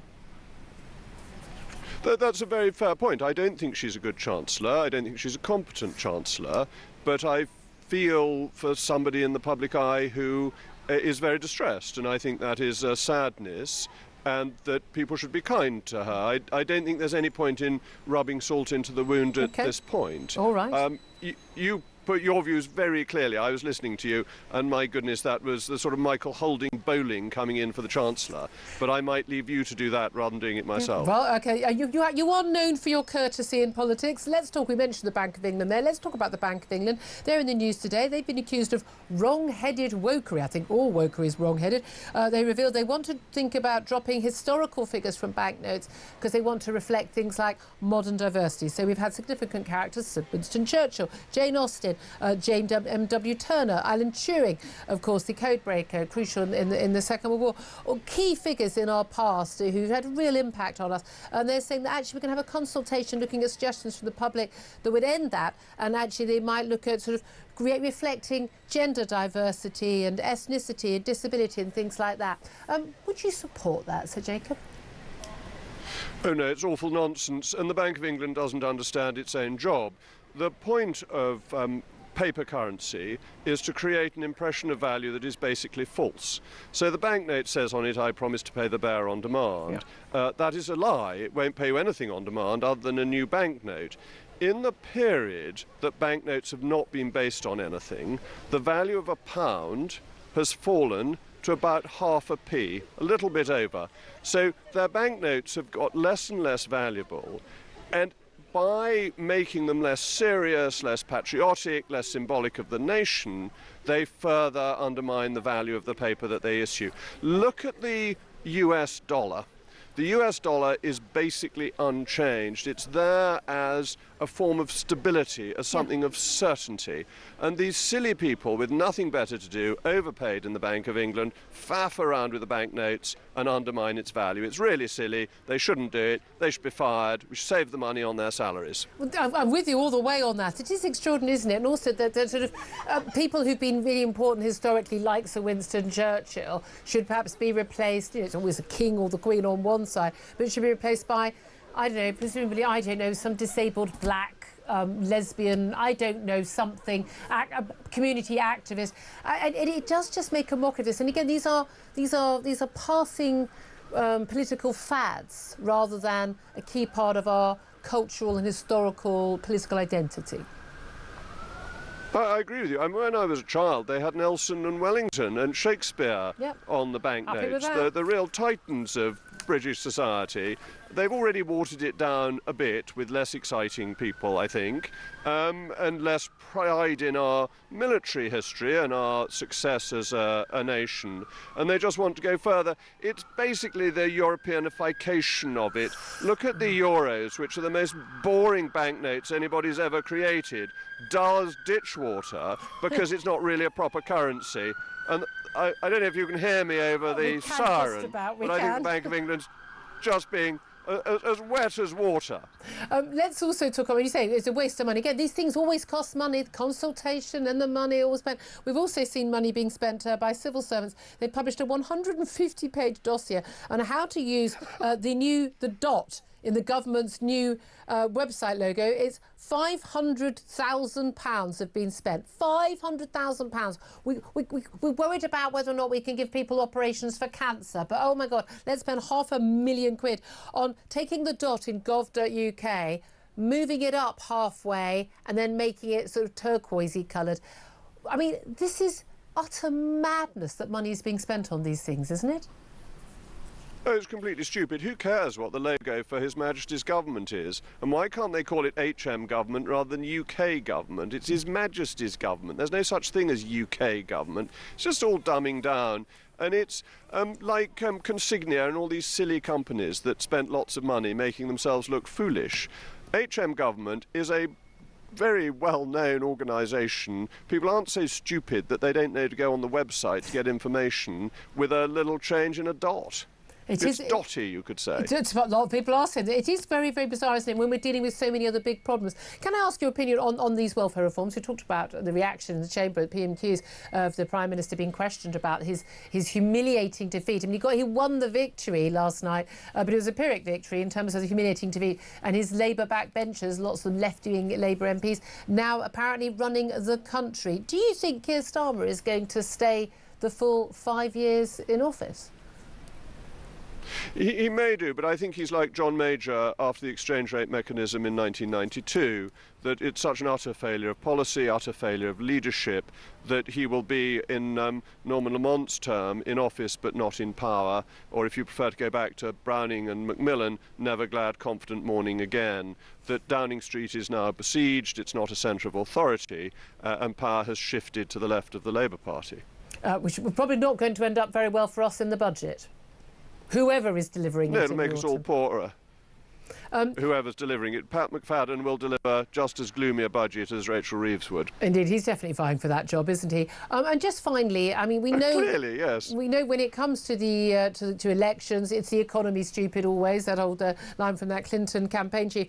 But it's also, we know both in America and here, it's also an awful lot about immigration, particularly illegal migration. We've got 20,000 small boat migrants have arrived so far this year. It's a record for the first 6 months of the year. The busiest months are yet to come. We may well see another record. This despite Keir Starmer saying he would smash the gangs. Do we need to do something a little bit more than cozying up to Macron along the lines of Donald Trump with, you know, ICE agents rounding people up, alligator Alcatraz or similar to try and tackle this issue?